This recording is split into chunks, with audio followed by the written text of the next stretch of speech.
συμμετέχετε σε μια εκδήλωση διαδικτυακή που οργανώνει η θεματική ομάδα δικαιωμάτων των πράσινων οικολογία και η οποία προσπαθεί να ανιχνεύσει την διεθνή επικαιρότητα της εξελίξης υπό το βάρος αρνητικών γεγονότων που έχουν συμβεί με κάποιο νήμα που τα συνδέει αυτά και λέγονται Ηνωμένες Πολιτείες Αμερικής και Τραμπ, αλλά πριν από λίγο καιρό είδαμε ότι υπήρξε η απαγωγή του Νικολάς Μαδούρο από την Βενεζουέλα.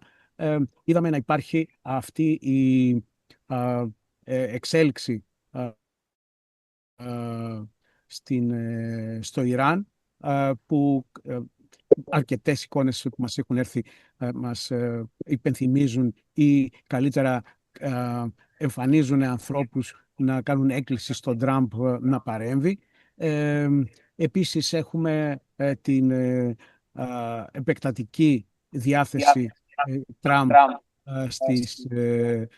στην περιοχή της Γροιλανδίας.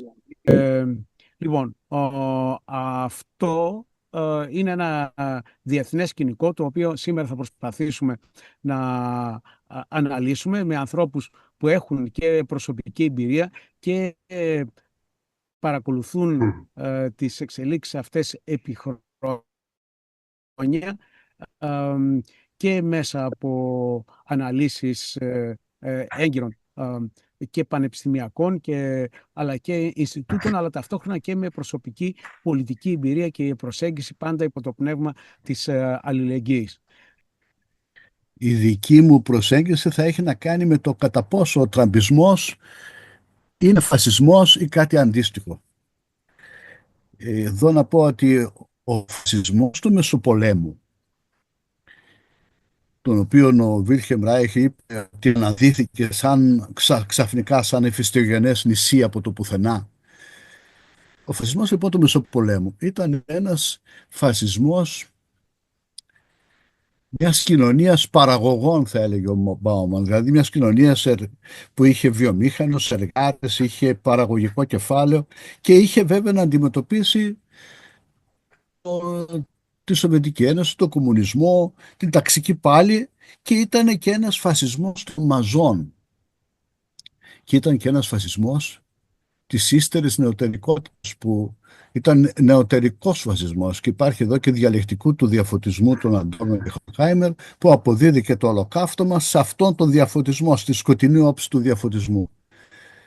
Εκείνο που μας ενδιαφέρει στην ιστορία, στην επιστήμη, στην πολιτική επιστήμη, στην κοινωνιολογία, δεν είναι μόνο οι ομοιότητες αλλά και οι διαφορές. Εγώ λοιπόν νομίζω ότι έχουμε, πέρα από τις ομοιότητες που είναι προφανείς, έχουμε και πάρα πολλές διαφορές, και μία από αυτές είναι ότι πια έχουν να κάνουν, μία διαφορά έχει να κάνει με τη μακροϊστορία. Σήμερα ζούμε σε ένα μακροϊστορικό περιβάλλον εντελώς διαφορετικό.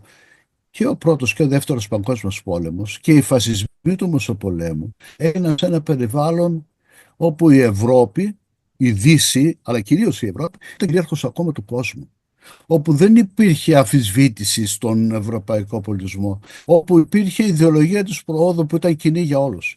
Αυτό που βλέπουμε σήμερα είναι να αναδύεται ένα πράγμα, ένα thing θα έλεγα, που πολύ μοιάζει με το φασισμό του Μεσοπολέμου, αλλά αναδύεται σε ένα περιβάλλον όπου η Δύση πια και η Αμερική δεν είναι ο αδιαφυσβήτητος κυρίαρχος του κόσμου.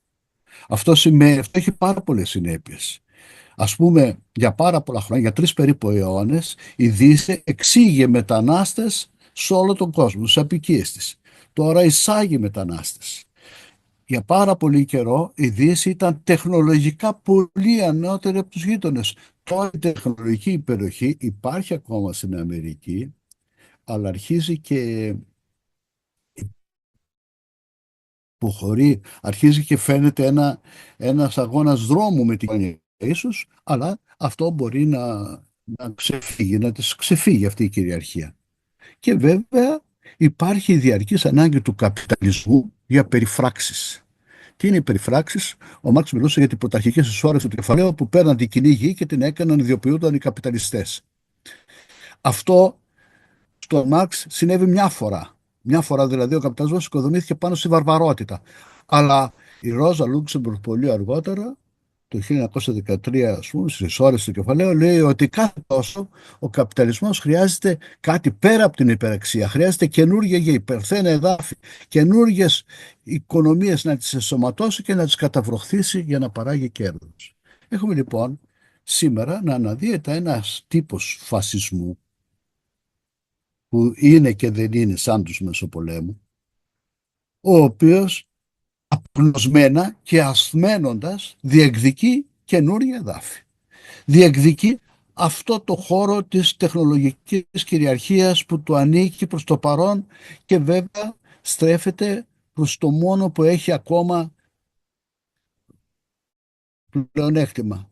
Θυμίζω εδώ ότι οι Ηνωμένες Πολιτείες για πάρα πολύ καιρό, τα τελευταία 30, 40 χρόνια, 50 χρόνια, στηρίζονται στην υπεροχή στο δολάριο, το οποίο τεχνητά επιβάλλουν δια της βίας πολλές φορές σαν το νόμισμα το οποίο γίνονται εμπορικές διαμεσολαβήσεις στο πετρέλαιο. Αυτό κόλληψε να ξεφύγει με τη Βενεζουέλα, γιατί η Κίνα άρχισε να μιλάει για συναλλαγές με Γουάν. Αυτό λοιπόν που εγώ βλέπω να κάνει ο Τραμπ είναι να στις εξελίξεις να επιβάλλει απεγνωσμένα, υπάρχει και μια απόγνωση εδώ, μια απελπιστική διάθεση, απεγνωσμένα ξανά την κυριαρχία της Δύσης να κάνει τον αγώνα δρόμο πριν το προλάβει η Κίνα. Εδώ να πω και κάτι και προς το παρόν κλείνω, γιατί φαντάζομαι θα γίνει συζήτηση, το βάζω ένα κτίριο αυτό. Ο ίδιος ο Τραμπ που λένε ότι είναι τρελός, δεν νομίζω ότι έχει να κάνει η τρέλα ή η ψυχοπάθεια ή οτιδήποτε από αυτά με τη συζήτηση. Σαφώς έχει στοιχεία ναρκισσισμού, όπως πάρα πολλοί άλλοι ηγέτες. Αλλά δεν νομίζω ότι μπορούμε να εξηγήσουμε αυτά που συμβαίνουν μόνο με την ψυχοπαθολογία του Τραμπ. Αυτό είναι κάτι που το βλέπαμε και στο παραδοσιακό φασισμό. Λέγανε ο Χίτλερ είναι τρελός, δεν είναι απλά τα πράγματα. Δεν είναι έτσι. Ο Τραμπ είναι το σύμπτωμα της παρακμής του αμερικάνικου καπιταλισμού. Αυτή η παρακμή συνοδεύεται και από κάτι άλλο, και το λέω αυτό και σταματάω προς το παρόν, συνοδεύεται και από κάτι άλλο που νομίζω ότι πρέπει να το κατανοήσουμε. Ποιο είναι αυτό? Για πάρα χρόνια, στην νεοτέικότητα, δηλαδή από το φωτισμό και πιο πριν, είχαμε ένα, πέρα από το κοινό έδαφος, το χώρο, είχαμε και ένα νοητό δημόσιο χώρο, που ήταν ο χώρος τύπου λόγου, της τυπογραφίας. Η τυπογραφία ήταν εκείνη που δημιουργήσε ένα έδαφος συζήτησης και επέτρεπε και τον ορθό λόγο, αλλά και την αντίκρουσή του. Σήμερα πια δεν ζούμε, εδώ και πολύ καιρό, δεν ζούμε στο περιβάλλον. Εκείνο που ζούμε σε ένα περιβάλλον τηλεοπτικό, ιδιωτικής τηλεόρασης, καλωδιακής τηλεόρασης και χρόνια εκεί, και ιντερνετικό πια, όπου είναι παράλληλα σύντα. Θέλω να δώσω ένα παράδειγμα για να καταλάβετε τι εννοώ. Εδώ και μερικές μέρες ενδιαφέρον έγινε στην Βενεζουέλα. Έκανα λοιπόν ένα κλικ και μου κάποιες ειδήσεις. Μετά αυτό έκανα τις ειδήσεις. Από το ίδιο έντρο που έχω φίλο μου κατάλαβα με αριστερίες και με βομβαρδίζουν με ειδήσεις που επιβεβαιώνουν αυτό. Ωραία. Και αυτά που βλέπω είναι πολύ βάρβαρα και λέω και αγαναχτώ. Αλλά είμαι σίγουρος ότι ο οπαδοί Τραμπ που πανδίδεται στη Μινάπολη και αυτά ήταν ανάλογα σπίτι, έχουν τη ειδήσεις που επιβεβαιώνουν τον πεισμό. Δηλαδή οι κακοί μετανάστες, οι ματίες κλπ. Θέλω να πω ότι ο Τραμπ ζει σε ένα περιβάλλον όπου βεβαιώνεται ο ναρκισσισμός και η επίθεση που κάνει στην κάνει. Αυτό είναι το νόμιμο. Πάμε στον Πολυδεύκη τον Παπαδόπουλο. Ο Πολυδεύκης Παπαδόπουλος με πολύχρονη θητεία στην ΕΡΤ, στη δημοσιογραφία, στην ανάλυση των διεθνών σχέσεων και σαλονικιός και παρακολουθεί όλες τις εξελίξεις αυτές. Έχει τη δυνατότητα να μας αναφέρει μια συνολική εικόνα για την πολιτική των ΗΠΑ. Διότι μπορεί να εστιάζουμε σήμερα στο Τραμπ, αλλά υπάρχει ένα νήμα που συνδέει με τις προηγούμενες προέδρους, τις προηγούμενες επεμβάσεις, τις προηγούμενες λογικές. Πολυδεύκη, σε ακόμα. Άνοιξε το μικρόφωνο όμως. Άνοιξε το μικρόφωνο σου. Ναι, λοιπόν, καλησπέρα σας από Αθήνα με κατακλυσμό. Λοιπόν, αυτή τη στιγμή. Ναι, Μιχάλη, καταρχήν να βάλω δύο διαφορετικές οπτικές από αυτά που άκουσα πριν. Και, η μία είναι ότι η κατάσταση των διεθνών σχέσεων, τουλάχιστον στην εσωτερικότητα, για να μην πάμε και από την εποχή του Θουκυδίδη στην ουσία, είναι αυτή που βλέπουμε. Οι κανόνες, η τήρηση κανόνων, τουλάχιστον δηλαδή που να είναι κοινής αποδοχής, γιατί οι κανόνες υπάρχουν σε όλα. Και φυσικά ακόμη περισσότερο η εφαρμογή του διεθνούς δικαίου είναι μια εξαίρεση της εξαίρεσης. Τι έγινε, δεν μ' ακούς? Εγώ σε ακούω, Μιχάλη. Ναι. Όχι, εσείς με ακούσατε τι είπα ή όχι? Σε ακούμε. Λοιπόν, Ακούμε πολύ καλά, ψάχνω τον Γιώργο. Λοιπόν, το διεθνές δίκαιο, το ενδιαφέρον είναι ότι μία από τις ελάχιστες φορές που βρήκε εφαρμογή είναι σε σχέση με αυτή την επίμαχη υπόθεση της Γροιλανδίας που συζητάμε. Συγκεκριμένα, δεν ξέρω αν το γνωρίζετε, το 1933, επειδή ξαναδιεκδίκησε τη Γροιλανδία η Νορβηγία από τη Δανία, διότι η Γροιλανδία είχε περιέλθει στον έλεγχο της Δανίας αφού σταμάτησε να υπάρχει η Δανο-Νορβηγική Ένωση των Βασιλείων, αυτά στο 19ο αιώνα, και είχαν πάρει το πάνω χέρι Δανείοι. Οι Νορβηγοί, όπως κάναν και οι Δανείοι δηλαδή, είχαν στείλει αλλιευτικούς στόλους, είχαν καταλάβει διάφορα σημεία στην ανατολική πλευρά και διεκδίκησαν την Ανατολική Ιρλανδία. Παρολίγο θα συγκρόταν με τους Δανούς, επικράτησε το πνεύμα της συνεννόησης που έχουν οι Σκανδιναβοί πια, και εν τέλει σε ένα διεθνές δικαστήριο εκείνης της εποχής κατοχυρώθηκε η Ιρλανδία στους Δανούς. Ήταν τις λίγες φορές που εφαρμόστηκε το διεθνές δίκαιο και μάλιστα για μια τόσο μεγάλη αντιπαράθεση. Επομένως, ας αφήσουμε αυτά περί διεθνούς δικαίου, και αυτή είναι η πραγματικότητα. Αυτό που ζούμε είναι η πραγματικότητα διαχρονικά, και τα άλλα είναι οι εξαιρέσεις. Και οι μαρξιστικές αναλύσεις δεν επαρκούν, Πέτρο, για να καταλάβουμε όλα αυτά τα πράγματα, ούτε είναι υπόθεση του καπιταλισμού, είναι η φύση των ανθρωπίνων κοινωνιών σε ένα βαθμό μεγάλο. Φυσικά υπάρχουν και τα συστήματα, τα υποσυστήματα. Τώρα, η παρακμή της Αμερικής. Φυσικά αυτή είναι μια συζήτηση υπό από ορισμένους δείκτες, ασφαλώς η Αμερική παρακμάζει. Από άλλους έχει ακόμα το πάνω χέρι. Σε κάθε περίπτωση, ασφαλώς και υπάρχει συνέχεια της αμερικανικής πολιτικής. Από τότε που σχηματίστηκε και άρχισε να οριμάζει κάπως το αμερικανικό κράτος. Αυτή η υπερτραμποποίηση της κουβέντας σε μένα με ενοχλεί. Ο Τραμπ το κάνει πιο βάρβαρα, πιο κακέκτυπα, αλλά αυτή είναι η αμερικανική πολιτική από το δόγμα που μάθαν όλοι, Μονρό, το οποίο είναι του 1823, όπως όλοι τώρα πια μάθαν, και το οποίο βεβαίως, αυτό που δεν είναι πολύ γνωστό, είναι ότι είναι εμπνεύσεως βρετανικής. Είναι ο Κάνινγκ, ο Λόρδος Κάνινγκ, ο δικός μας Κάνινγκ, αυτός που έχουμε και στην Επανάσταση του 1921, που έχει την ιδέα να βάλει τους Αμερικανούς να κάνουν αυτή τη διακήρυξη για η Βρετανία να τη φέρει, να το πω πολύ απλά, στους Γάλλους και στους Ισπανούς. Είναι μια σειρά από τυχαία γεγονότα που δεν είναι οι Βρετανοί μέσα στο δόγμα Μονρό. Πάντως οι Αμερικανοί από τότε έχουν μια λογική επέκτασης. Καταρχήν στην Αμερικανική Ήπειρο. Στην αρχή δεν έχουν τα στρατιωτικά μέσα. Με τον πόλεμο που κάνουν με το Μεξικό αρχίζουν και τα αποκτούν. Κατακτούν οι μισές Ηνωμένες Πολιτείες, είναι η κατάκτηση εδαφών του Μεξικού εκείνης της εποχής. Και αυτό το πράγμα δεν σταμάτησε. Συνεχίστηκε. Στα τέλη του 19ου αιώνα γίνεται ο πρώτος Αμερικανο-Ισπανικός πόλεμος, καταλαμβάνει ένα μέρος της Καραϊβικής η Αμερική και συνεχίζει. Για να συνδέσω τα πράγματα τουλάχιστον με αυτά τα τρία μέρη που είναι, ας πούμε, στην κουβέντα, γιατί φυσικά είναι και όλος ο πλανήτης. Στην Βενεζουέλα οι Αμερικάνοι πηγαίνουν και είναι οι εταιρείες τους που ανακαλύπτουν το 20 τα μεγάλα κοιτάσματα πετρελαίου. Είναι η Standard Oil και μια μικρή εταιρεία τότε, η Sinclair, και τα θέτουν υπό τον έλεγχό τους σε μεγάλο βαθμό, δηλαδή τα εκμεταλλεύονται. Η Βενεζουέλα εκείνη τις δεκαετίες είναι ο μεγαλύτερος παραγωγός πετρελαίου της ανθρωπότητας και φυσικά κάνει εξαγωγές στις ΗΠΑ. Οι Αμερικανοί είναι και στο Ιράν μετά τον Πρώτο Παγκόσμιο Πόλεμο. Αυτό δεν το έχουμε τόσο καθαρό στο μυαλό μας.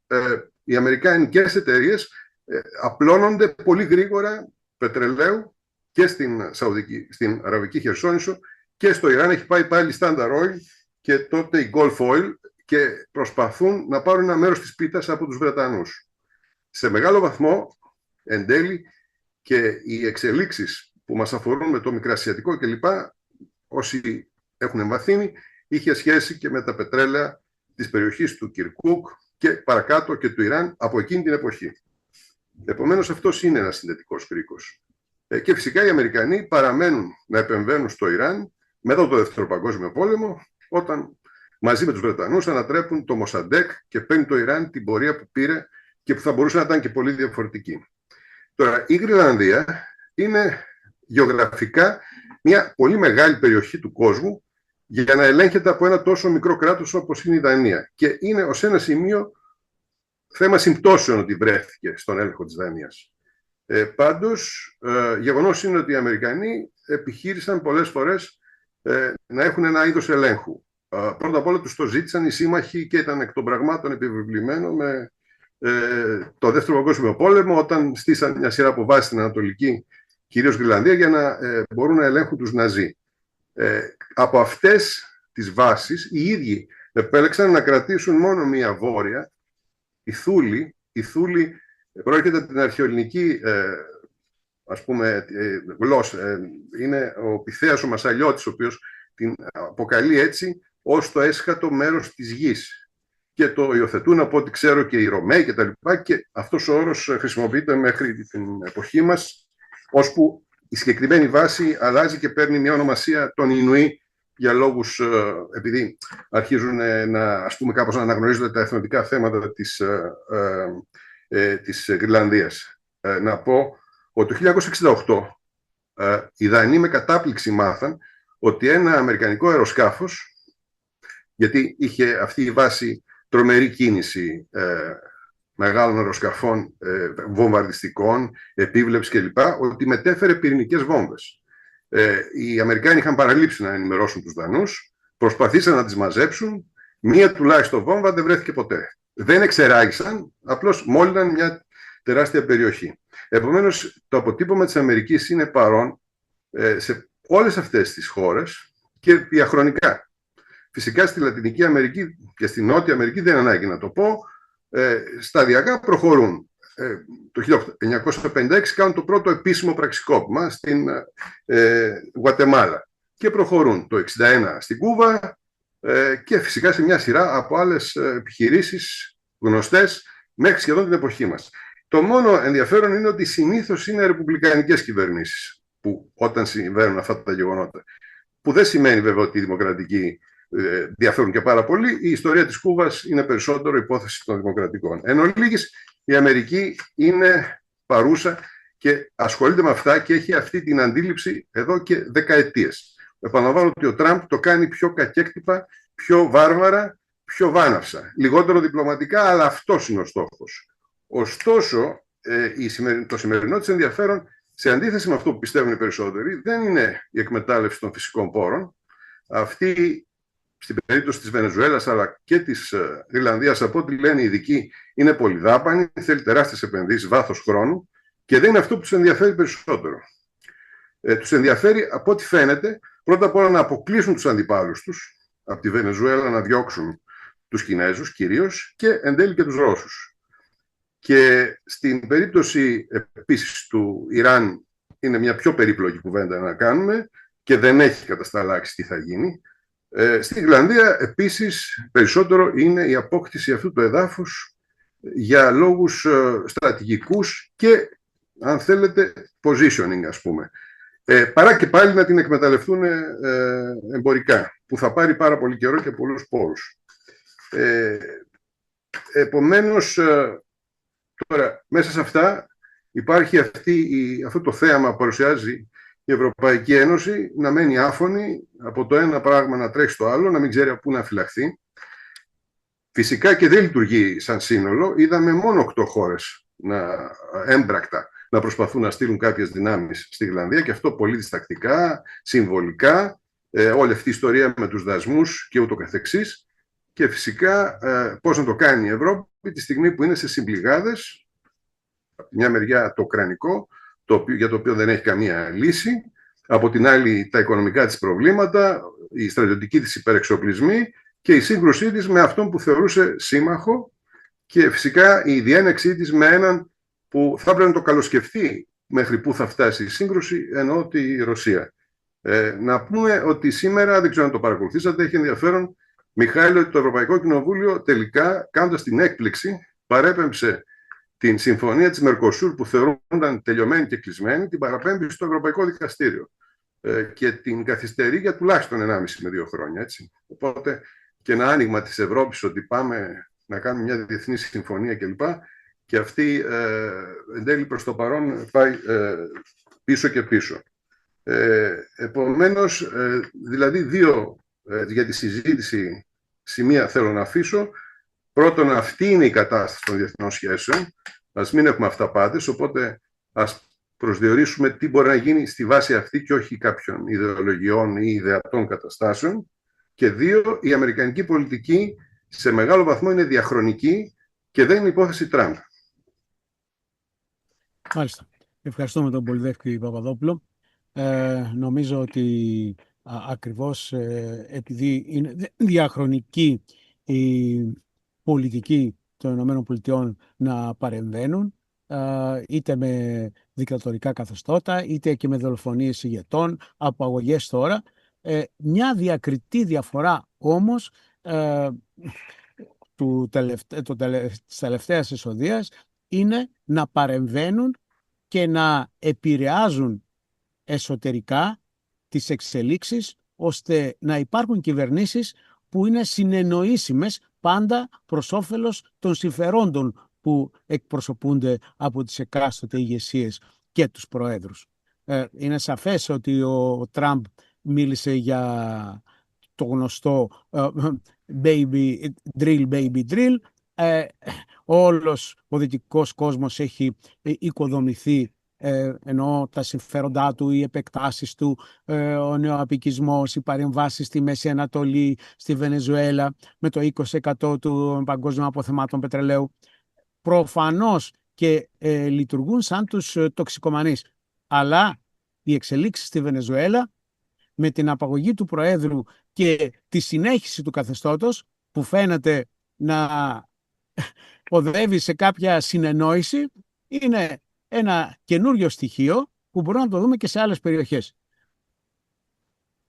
Ναι. Όχι, απλώς θέλω να διευκρινίσω τη διαφωνία μου με τον παλιό μου συμφοιτητή, τον Πολυδεύκη. Ωραία, στο διάλογο θα γίνει αυτό. Αυτό που διαφωνώ είναι ότι ναι, σαφώς υπάρχει διαχρονική πολιτική της Αμερικής, ιμπεριαλιστική κλπ. Αλλά τώρα νομίζω και όλος ο κόσμος νομίζει πια έχει την αίσθηση ότι βρισκόμαστε σε κάτι ποιοτικά διαφορετικό. Ένα άλμα προς τον κινησμό. Άλλο η υποκριτική διπλωματική πολιτική και άλλο η κοινική πολιτική. Ο Τραμπ είπε προχθές ότι δεν χρειάζονται το διεθνές δίκαιο. Θα κάνω Συμβούλιο Ειρήνης. Θα αποκαταστήσω τον ΟΗΕ. Αυτά είναι καινούργια πράγματα. Και στο εσωτερικό και στο εξωτερικό και δημιουργεί μιμητές παντού. Αν δηλαδή έχουμε ένα καινούριο επιθετικό αμερικάνικο φασισμό, αυτό θα πρέπει να το διευκρινίσουμε. Αν είναι συνέχεια, αλλά το αφήνω αυτό, απλώς ήθελα να διευκρινίσω τη διαφωνία μας. Δεν θα ήθελα δηλαδή να περάσει έτσι. Δεν είναι ότι δεν συμφωνώ ότι διαχρονικά η αμερικάνικη πολιτική είναι αυτό που είναι, αλλά νομίζω ότι περάσουμε σε μια πιο άγρια φάση, πιο επιθετική, πιο σκληρή, η οποία έχει να κάνει και με τη μικροφυσική της εξουσίας μέσω στο εσωτερικό των ΗΠΑ, αλλά και με την αναδιάθρωση των διεθνών σχέσεων, στο οποίο αν είμαστε έντρομοι και απλώς το κοιτάμε, έτσι δεν θα μας βοηθήσει τίποτα. Πρέπει να το κατανοήσουμε. Αυτή είναι η άποψή μου. Θα ήθελα λιγάκι δηλαδή να το κουβεντιάσουμε. Εντάξει, ωραία. Θα τα πούμε περισσότερα και στο διάλογο. Προχωράμε λίγο στον Αλέξανδρο τον Γεωργόπουλο, που θα καταθέσει την δικιά του άποψη. Έχει και μια εικόνα από το Ιράν όπου έχει πάει πριν φυσικά από αυτές τις εξελίξεις. Το ερώτημα είναι, Αλέκο, οι άνθρωποι που εξεγείρονται στους δρόμους, που διεκδικούν δικαιώματα, ελευθερίες, αντιπαρατίθενται με το ιερατείο, λοιπόν, πόσο μπορούν να εκφράσουν μια νέα κατάσταση και πόσο αυτή η νέα κατάσταση θα είναι στις ράγες της ανεξαρτησίας ή θα είναι σε μια συνεννόηση με το καθεστώς Τραμπ.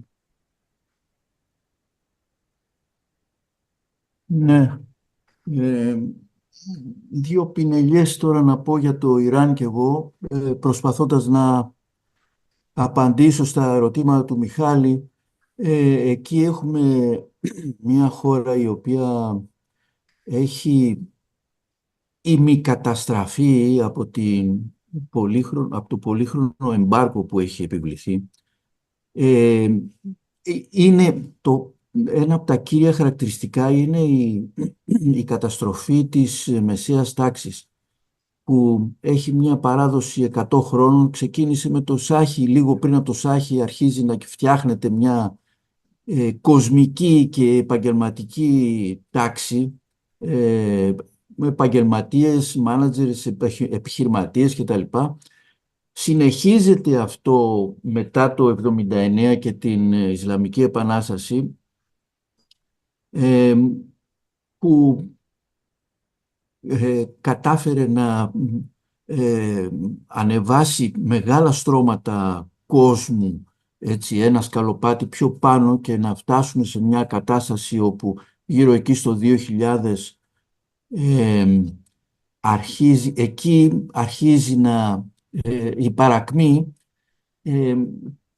Από στατιστικές τότε της εποχής φαίνεται ότι οι άνθρωποι που αυτοπροσδιορίζονταν ως ανήκοντες στην μεσαία τάξη ήταν κοντά στο 80% του πληθυσμού, ενώ το 2020 αυτό είχε πέσει γύρω στο 60%. Δηλαδή αυτό το 20% δεν είναι απλά νούμερα, είναι κόσμος ο οποίος δυστυχεί. Υπάρχει μια έντονη φτωχοποίηση του πληθυσμού, που μαζί με την κακοδιαχείριση της οικονομίας και τις οικονομικές κρίσεις και το εμπάργκο φαίνεται να έχουν δημιουργήσει μια κατάσταση που με το παραμικρό ξεσπάνε διαμαρτυρίες. Έχουμε μια σειρά διαμαρτυριών πια, έτσι, από το 2009 με το πράσινο κίνημα, όπως ονομάστηκε. Ήταν κάποιος που λεγόταν Μουσαβί, ήταν από τις φυσιογνωμίες που άφησαν ένα αποτύπωμα τότε, μέσα από είχε βγει, είναι χαρακτηριστικό ότι είχε βγει μέσα από τη μήτρα του Ισλαμικού καθεστώτος, αλλά ήταν πιο φιλελεύθερος, είχε ένα θέμα με τα ανθρώπινα δικαιώματα, ήθελε ιδιωτικά κανάλια, ήθελε κατάργηση των σκληρών συμπεριφορών, ας πούμε, των σκληρών κανόνων των Ισλαμικών για τις γυναίκες ειδικά κτλ. Είχαμε τότε μια μεγάλη διαμαρτυρία, γιατί φάνηκε ότι ήταν αποτέλεσμα νοθείας. Στις εκλογές αυτός ήταν υποψήφιος πρόεδρος και δεν βγήκε εν τέλει. Μετά αυτά έχουμε απανωτές κρίσεις πάλι, έτσι, μέχρι το 2022, με το επεισόδιο και τη δολοφονία στην ουσία κάποιας αμυνή, η οποία φάνηκε να μην φοράει το κάλυμα του κεφαλιού της έτσι όπως έπρεπε και συνελήφθη από την αστυνομία Ηθών και τελικά βρέθηκε δολοφονημένη, και ξέσπασαν πάλι επεισόδια. Συνεχίζονται αυτές οι καταστάσεις τώρα τελευταία με την μισό λεπτό. Και το 19 επίσης είχαμε πάλι ένα καινούριο κύμα διαμαρτυριών, γιατί είχε αυξηθεί η τιμή του φυσικού αερίου. Έχουμε μια συνεχόμενη παρακμή της χώρας λόγω του εμπάργου. Ξαναγυρίζω εκεί με τις ιρανικές τράπεζες που αποσυνδέθηκαν από το Διεθνές Σύστημα Ηλεκτρονικής Μεταφοράς Χρημάτων. Υποτιμήθηκε κατ' επανάληψη το ιρανικό νόμισμα. Οι τελευταίες διαμαρτυρίες είχαν σαν εκκίνηση την περαιτέρω υποτίμηση του ιρανικού νομίσματος, λάθρεμπόριο, έτσι, και όλα αυτά συμβάδιζαν με όλο και λιγότερη δημοκρατία. Βέβαια, μέσα σε τέτοιο κλίμα τι δημοκρατικό καθεστώς να ανθίσει, τι αυτοδιάθεση, η κοινωνία χάνει την αυτοπεποίθησή της. Εί- Είχα την ευκαιρία να βρεθώ εκεί στο Ιράν το 2018, όπου φαινόταν ξεκάθαρα ότι η χώρα ζει μέσα σε μια πολεμική ατμόσφαιρα. Σε όλες τις πόλεις είχαν μεγάλες τοιχογραφίες με φωτογραφίες ανθρώπων οι οποίοι είχαν σκοτωθεί στον πόλεμο Ιράν-Ιράκ. Αυτοί οι άνθρωποι έχουν αγιοποιηθεί. Υπάρχει ένα τεράστιο μουσείο πολέμου στην Τεχεράνη, όπου υπάρχουν χιλιάδες μικρές προθήκες που εκπροσωπούν ανθρώπους οι οποίοι είχαν σκοτωθεί στον πόλεμο εκείνο, και μέσα τους έχουν προσωπικά τους αντικείμενα, τραντζιστοράκια, σημειωματάρια, παπούτσια, πιτζάμες, στυλό κτλ. Και είναι σαν μια τεράστια αγιογραφία όλων αυτών των ανθρώπων, που βγαίνεις έξω άρρωστος στην κυριολεξία. Τέλος πάντων, μέσα σε αυτό το κλίμα, το οποίο βέβαια ευνοεί τους σκληρούς, και όλο η υπόθεση του εμπάργου και της απομόνωσης του Ιράν βοήθησε να στηριχθεί ακόμα περισσότερο η πιο σκληρή κλίκα του θεοκρατικού καθεστώτος. Έτσι έχουμε τη θέση των γυναικών, η οποία είναι μεν μειονεκτική λόγω των θρησκευτικών κανόνων, αλλά τώρα τα τελευταία χρόνια, στις τελευταίες 2 δεκαετίες, έτσι φαίνεται ότι αρχίζει και αλλάζει η κατάσταση, γιατί η πλειοψηφία των γυναικών είναι νέοι άνθρωποι. Το 70% του πληθυσμού εκεί στο Ιράν είναι κάτω των 30 ετών. Είναι μορφωμένες οι γυναίκες αυτές. Το 63% των ατόμων που φοιτούν στα πανεπιστήμια είναι γυναίκες, ενώ οι γυναίκες πάντα γνωρίζουν γραφή και ανάγνωση ποσοστό 90% πια. Έτσι, οπότε είναι επόμενο αυτές οι γυναίκες να αρχίσουν να διαμαρτύρονται, ας πούμε, και να ζητάνε μια καλύτερη τύχη στην κοινωνία τους. Σοκαρίστηκα κυριολεκτικά, γιατί βρισκόμενος 15 μέρες σε μια χώρα με τεράστια μουσική παράδοση, δεν μπορούσα να δω καμία δημόσια μουσική εκδήλωση. Είναι απαγορευμένες, απαγορεύονται. Την πρώτη μέρα του Νευρός ήμουνα εκεί, όταν πήγαμε μια εκδρομή σε ένα τεράστιο πάρκο της Τεχεράνης, όπου στην κυριολεξία συναντήσαμε δεκάδες χιλιάδες ανθρώπους, ήταν όλοι έξω, και ούτε μία παρέα που να τραγουδήσει, ούτε ένα μουσικό όργανο, αν μπορείτε να το φανταστείτε. Αυτή λοιπόν η κατάσταση έχει προκαλέσει ένα τρόπο αντίστασης που γίνεται εδώ και εκεί. Είμαστε τυχεροί που κάποιοι μας είπαν, ας πούμε στο Ισφαχάν βρέθηκα, και μας είπαν ένα συγκεκριμένο μέρος όπου υπήρχαν άνθρωποι που πήγαιναν και τραγουδούσαν εκεί.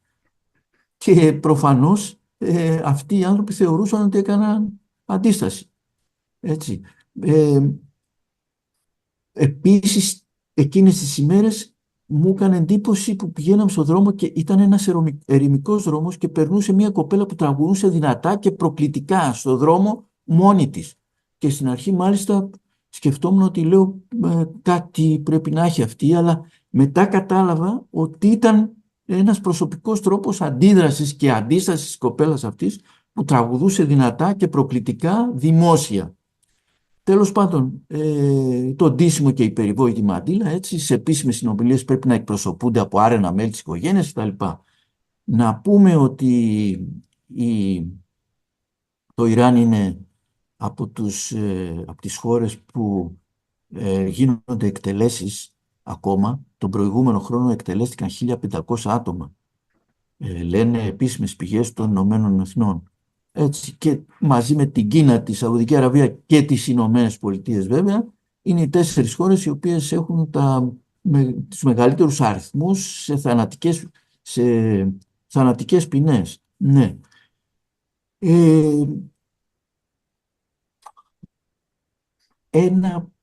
Κάτι που φαίνεται ότι πια είναι τόσο καθαρό που δεν μπορούν να συγκρατηθούν και το συζητάνε δημόσια, είναι η ανάμειξη εξωτερικών κύκλων έξω από το Ιράν στα επεισόδια.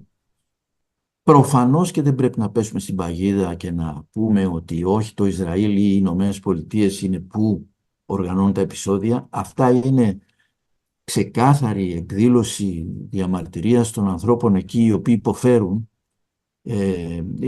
Είναι πολύ δύσκολη η οικονομική τους κατάσταση, αλλά έχουμε και δηλώσεις υπουργών, ας πούμε, του Νετανιάχου, οι οποίοι λένε ότι οι Ισραηλινοί πράκτορες, ναι, δραστηριοποιούνται αυτή τη στιγμή στο Ιράν. Ήταν κατά τη διάρκεια των ταραχών. Και να πούμε επίσης ότι το Ιράν αυτή τη στιγμή υποφέρει από μια πολλαπλή κρίση. Απλώς αναφέρω πολύ επιγραμματικά, έτσι, ρύπανση, ατμοσφαιρική ρύπανση, έτσι, που φαίνεται ότι οι αρχές για να παράξουν ηλεκτρισμό και καύσιμα τα οποία λόγω του εμπάργκου δεν είναι τέλεια και έχουν μεγάλη ποσότητα ρήπων. Ας πούμε, αναφέρεται πάρα πολύ ότι καίνε μαζούτ με θιάφη μέσα και η ατμοσφαιρική ρύπανση κατηγορείται για εκατοντάδες θανάτους και ίσως και χιλιάδες θανάτους στην Τεχεράνη και μόνο, έτσι. Το θέμα με το νερό είναι ένα τεράστιο ζήτημα, διότι με την προσπάθεια για γρήγορη βιομηχανική ανάπτυξη από το Σάχη, η οποία ακολουθήθηκε μετά η ίδια πολιτική μετά την Ισλαμική Επανάσταση, ώστε να και ταυτόχρονα την προσπάθεια για αυτάρκεια σε αγροτικά προϊόντα καναλιζάρουν το 90% του νερού στην αγροτική παραγωγή. Με αποτέλεσμα εδώ και 15 χρόνια ο Αλή Χαμενέι, ο ύπατος αρχηγός της χώρας, να ζητάει από τους Ιρανούς να καταναλώνουν όλο και λιγότερο νερό. Έτσι, σήμερα έχουμε και την κλιματική κρίση με θερμοκρασίες πάνω από 50 βαθμούς Κελσίου. Κατά τη διάρκεια του καλοκαιριού έχουμε τα 6 τελευταία χρόνια μεγάλη κρίση, υδατική κρίση. Συζητήθηκε έχουμε διακοπές νερού και χωρίς προειδοποίηση και συζητήθηκαν μέχρι και σχέδια για εκένωση της Τεχεράνης το καλοκαίρι, αν είναι δυνατόν. Δεν ξέρω, αυτά science fiction μου θυμίζουν, αλλά εν πάση περιπτώσει φαίνεται ότι οι άνθρωποι υποφέρουν καναλιζάροντας, επαναλαμβάνω, το 90% του νερού στη Γεωργία, η οποία αποδίδει 12% του ακαθάριστου εθνικού προϊόντος και μόνο 14% των εργαζομένων που δουλεύουν στην αγροτική παραγωγή. Καταλαβαίνετε, μια τεράστια σπατάλη. Και μαζί με την κακή διαχείριση και τις κυρώσεις που έχουν εμποδίσει ξένα κεφάλαια για επένδυση, έχουν εμποδίσει το εμπόριο της χώρας και έχουν δημιουργήσει ένα τεράστιο πληθωρισμό, είναι οι παράγοντες που οδηγούν όλο και περισσότερο σε μια κατάσταση ανομίας εκεί. Δεν είναι ξεκάθαρο πού πηγαίνει η κατάσταση αυτή, αλλά δεν νομίζω ότι αυτό το καθεστώς είναι πια τόσο σταθερό όσο ήταν. Οι τελευταίες διαμαρτυρίες είναι οι εντονότερες από ποτέ, εδώ και 60 χρόνια μετά την Ισλαμική δημοκρατία, την εγκαθίδρυση της Ισλαμικής δημοκρατίας. Φαίνεται ότι και ο γιος του Σάχη, προφανώς με πλάτες κάποιων κυβερνήσεων, πιθανότατα της Αμερικανικής, έχει αρχίσει και κινείται και στέλνει μηνύματα για γενικότερη εντονότερες διαμαρτυρίες και λέει ότι δεν έχει καμιά διεκδίκηση για θρόνο και τέτοια, αλλά θέλει να βοηθήσει τη χώρα του κτλ. Δεν υπάρχει περίπτωση αυτή η χώρα να περάσει σε ένα καθεστώς που να μην είναι συντηρητικό. Θα φιλελευθερωποιηθεί ως έναν βαθμό, σύμφωνα με τα δυτικά στάνταρτς, γιατί ο κόσμος εκεί βλέπει τηλεόραση και δεν μπορεί να βγάλει από το μυαλό του τις εικόνες που βλέπει και θεωρεί ότι θα περάσει καλύτερα. αλλά σε καμία περίπτωση δεν θα έχουμε ένα καθεστώς κοινωνικής δικαιοσύνης και κράτους δικαίου, γιατί απλούστατα δεν έχουν παράδοση τέτοιου είδους. Οποιοδήποτε διάδοχο καθεστώς θα είναι αυταρχικού τύπου. Αυτά είχα να πω. Στην κουβέντα μπορώ να προσθέσω κάποια άλλα πράγματα ακόμα. Σας ευχαριστώ που με ακούσατε. Να είστε καλά. Ευχαριστούμε τον Αλέκο Γεωργόπουλο. Λοιπόν, αυτά που μας είπε ο Αλέκος Γεωργόπουλος βάζουν επιτάπητος το πρόβλημα των συνθήκων και διαβίωσης και το βιωτικό επίπεδο και το ζήτημα των δικαιωμάτων, των ελευθεριών, της θέσης των γυναικών. Αν όμως δούμε περισσότερο όχι τις μεγάλες ανισότητες, αλλά τα ζητήματα των δημοκρατικών δικαιωμάτων και των ελευθεριών, οι υπόλοιπες χώρες εκεί στην περιοχή δεν έχουν να επιδείξουν καλύτερα πράγματα, καλύτερες συμπεριφορές, καλύτερη αντιμετώπιση. Άρα μπορούμε, από ό,τι κατάλαβα με αυτά που μας ανέφερε και από την εμπειρία του Αλέκος Γεωργόπουλος, παίζει ρόλο η οικονομική κατάσταση και οι συνθήκες και όχι μόνο. Προφανώς την αποδιάρθρωση του καθεστώτος την βοήθησαν και οι πρόσφατοι βομβαρδισμοί, αλλά όλες αυτές οι χώρες έχουν κάτι στο υπέδαφος τους. Αυτό είναι που το συνδέει και με άλλα σημεία του πλανήτη που δημιουργείται, που δημιουργούνται αντίστοιχα προβλήματα και επιθετικές και εμπειριαλιστικές συμπεριφορές. Οφείλω να πω, και μάλιστα το σκεφτόμουν έντονα και σήμερα που χάσαμε τον Γιάννη τον Τζιόλα, που ήταν ένας μεγάλος λάτρης των σιδηροδρόμων, όταν ερευνούσαμε την ιστορία της σύνδεσης της Θεσσαλονίκης με το περιβόητο Orient Express, όπου ήταν μια εποπιεία όπου η Θεσσαλονίκη συνδεόταν με την Βιέννη και από εκεί με την υπόλοιπη Ευρώπη.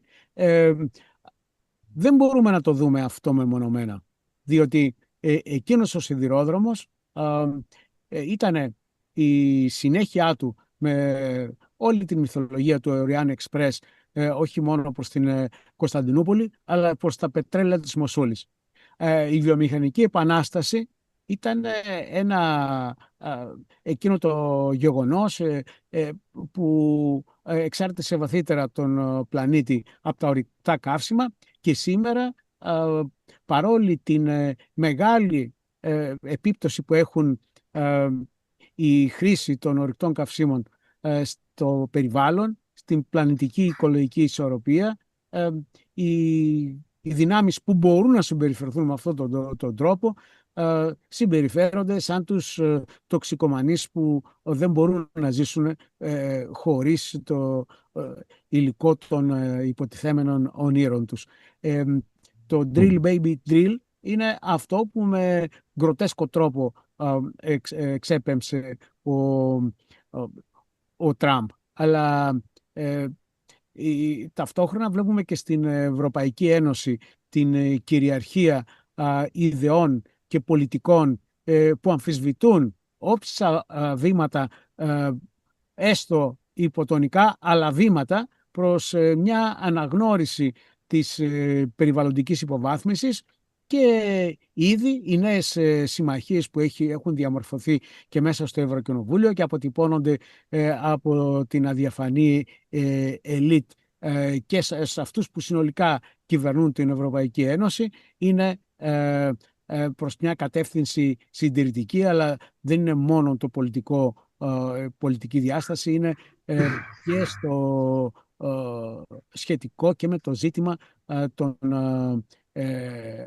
οπτικών που κυριαρχούν για το θέμα της αντιμετώπισης της κλιματικής κρίσης, αλλά και της οικονομικής ανάπτυξης. Η ανάπτυξη των πολεμικών βιομηχανιών παρουσιάζεται ως ένα όχημα για τη συνολική οικονομική ανάπτυξη, και αυτό είναι κάτι προβληματικό και όσον αφορά την αποκοπή κονδυλίων χρήσιμων για την κοινωνική πρόνοια, την αλληλεγγύη, τις κοινωνικές και περιβαλλοντικές πολιτικές, αλλά και ένας τρόπος που φαινόταν με το Rearm Europe να φέρνει στη σύγκρουση και τελικά στον πόλεμο. Το ότι ο Τραμπ ξεφτύλισε τον Ζελένσκι, εξασφάλισε την πρόσβαση και τον έλεγχο σε χρήσιμα κοιτάσματα και ταυτόχρονα διαφαινόμενη συμφωνία και παραχώρηση μεγάλου μέρους της ανεξάρτητης Ουκρανίας στη Ρωσία, είναι η μια πλευρά, και μέχρι ένα συγκεκριμένο σημείο μπορεί κανείς να... αν μπει και ο Γιώργος θα συνεχίσουμε, να το πάρει σοβαρά υπόψη ως μόνιμη εξέλιξη, γιατί είχαμε πρόσφατα δηλώσεις και από την μεριά του Γερμανού καγκελάριου ότι θα πρέπει να ξαναδούν τις σχέσεις με τη Ρωσία. Δηλαδή, αφού συμπαρασυρθήκαμε σε μια μεγάλη αντιπαράθεση με κύριο χαρακτηριστικό ότι η Ευρωπαϊκή Ένωση, η Ευρώπη συνολικά, απέτυχε να εντάξει τη Ρωσία σε ένα ευρωπαϊκό σύστημα ασφάλειας, τώρα βλέπουμε ότι διαφαίνεται πάλι μια αλλαγή πολιτικής από θέση αδυναμίας. Επειδή πραγματικά υπάρχουν προβλήματα όσον αφορά τη λειτουργία και το μέλλον της Ευρωπαϊκής Ένωσης, ο κόσμος όντως φαίνεται να γίνεται πενταπολικός, αλλά όχι με τους όρους που λέγαν οι αναλυτές ήδη από τη δεκαετία του 70.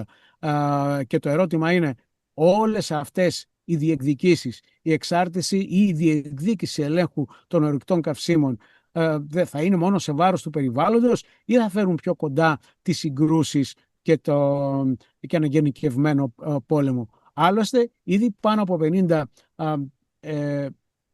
συγκρούσεις, πόλεμοι γίνονται αυτή τη στιγμή στον πλανήτη. Εμείς μαθαίνουμε κάποιες, δίνουμε βάρος αυτές, αλλά αυτές που σήμερα βλέπουμε είναι και η αποτύπωση μιας κατάστασης πολύ προβληματικής και με πολιτικά χαρακτηριστικά και με περιβαλλοντικά χαρακτηριστικά και με κοινωνικά χαρακτηριστικά. Εδώ ταιριάζει να καταθέσει την εμπειρία του ο Γιώργος. Ας κάνουμε μια τελευταία προσπάθεια, γιατί βλέπω ότι συνδέθηκε στο διαδίκτυο. Λοιπόν, είχα την ευκαιρία τον περασμένο Δεκέμβριο να είμαι για 3 εβδομάδες στη Βενεζουέλα. Δυστυχώς ήταν μια μεγάλη απογοήτευση.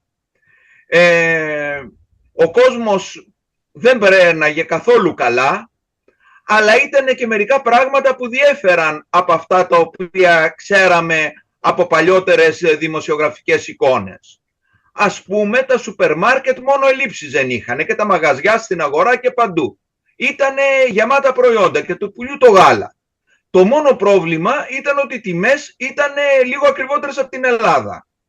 Η μισθή δε, ένας δάσκαλος κερδίζει γύρω στα $100, 120 κάπου εκεί. Προφανώς δεν μπορεί να ζήσει με αυτά. Υποχρεώνεται να κάνει 2-3 δουλειές. Οι δάσκαλοι πηγαίνουν εκ περιτροπής στα σχολεία, με αποτέλεσμα οι γονείς να φοβούνται να στείλουν τα παιδιά τους στα σχολεία, γιατί κάνουν συμμορίες και τα στέλνουν πρακτικά όσοι έχουν τα λεφτά για να τα στείλουν στα ιδιωτικά. Για την επιβίωση του κόσμου είναι σημαντική η μετανάστευση και τα εμβάσματά της. Λόγω της κρίσης, για να έχετε μια εικόνα, μετανάστευσε το 1/4 του πληθυσμού, δηλαδή 7 εκατομμύρια με 8 εκατομμύρια κατελάχιστον, σύμφωνα με τους υπολογισμούς του ΟΗΕ. Αυτό έχει πολλές παρενέργειες, δεν ξέρω αν θα προλάβω να τα αναπτύξω όλα. Και επίσης οι διαθέσεις του κόσμου, μιλήσαμε πάρα πολύ κόσμο από διάφορες κοινωνικές τάξεις, ήταν εξαιρετικά εχθρικές και αρνητικές απέναντι στο καθεστώς του Μαδούρο. Δηλαδή συνήθως όταν πας σε μια χώρα, 3 είναι υπέρ, 3 είναι κατά, 4 φοβούνται να μιλήσουν. Εδώ δεν ήταν έτσι. Ο καθένας έβγαζε το άχτι του με το που καταλάβαινε ότι μπορούσε να μας εμπιστευτεί κάπως. Πώς καταλήξαμε εδώ? Στην πραγματικότητα το πρόβλημα στη Βενεζουέλα ξεκινάει το 1930 με την ανακάλυψη του πετρελαίου. ένας μεγάλος Βενεζουελάνος οικονομολόγος, πολύ πριν το Τσάβες, από τα μεγάλα τους μυαλά και γενικής αποδοχής, είχε πει ότι το πετρέλαιο είναι τα περιτώματα του διαβόλου. Μέχρι τότε ήταν μια οικονομία, η Βενεζουέλα, μια πλούσια οικονομία σε χοντρές γραμμές όπως η υπόλοιπη περιοχή. Με το που βρέθηκε πετρέλαιο και όντας από τους μεγαλύτερους παραγωγούς του κόσμου, όπως υπόθηκε προηγουμένως, ταυτόχρονα άρχισε να ανατιμάται το νόμισμά της. Καταστράφηκε όλη η υπόλοιπη παραγωγή σε ένα μεγάλο βαθμό. Μας έκανε εντύπωση ότι βλέπαμε τεράστιες εκτάσεις ακαλλιέργητες και δημιουργήθηκε μία άρχουσα τάξη η οποία ζούσε από το εισαγωγικό εμπόριο. Το μεγάλο σφάλμα ευθύς εξ αρχής με την άνοδο του Τσάβες ήταν ότι όσο ήταν η περίοδος των παχιών αγελάδων δεν κάνανε καμιά ουσιαστική προσπάθεια για να μπορέσουν να αλλάξουν αυτό το μοντέλο και να απεξαρτηθούν από το πετρέλαιο. Όταν πήρε ο Τσάβες στην εξουσία, το 85% του προϋπολογισμού ήταν πετρέλαιο και όταν ανέβηκε ο Μαδούρο στα πράγματα είχε φτάσει στο 95%. Η μπόμπα έσκασε στα χέρια του Μαδούρο. Από 90 ευρώ το δολάρια το βαρέλι πήγε μέσα σε λίγους μήνες 30.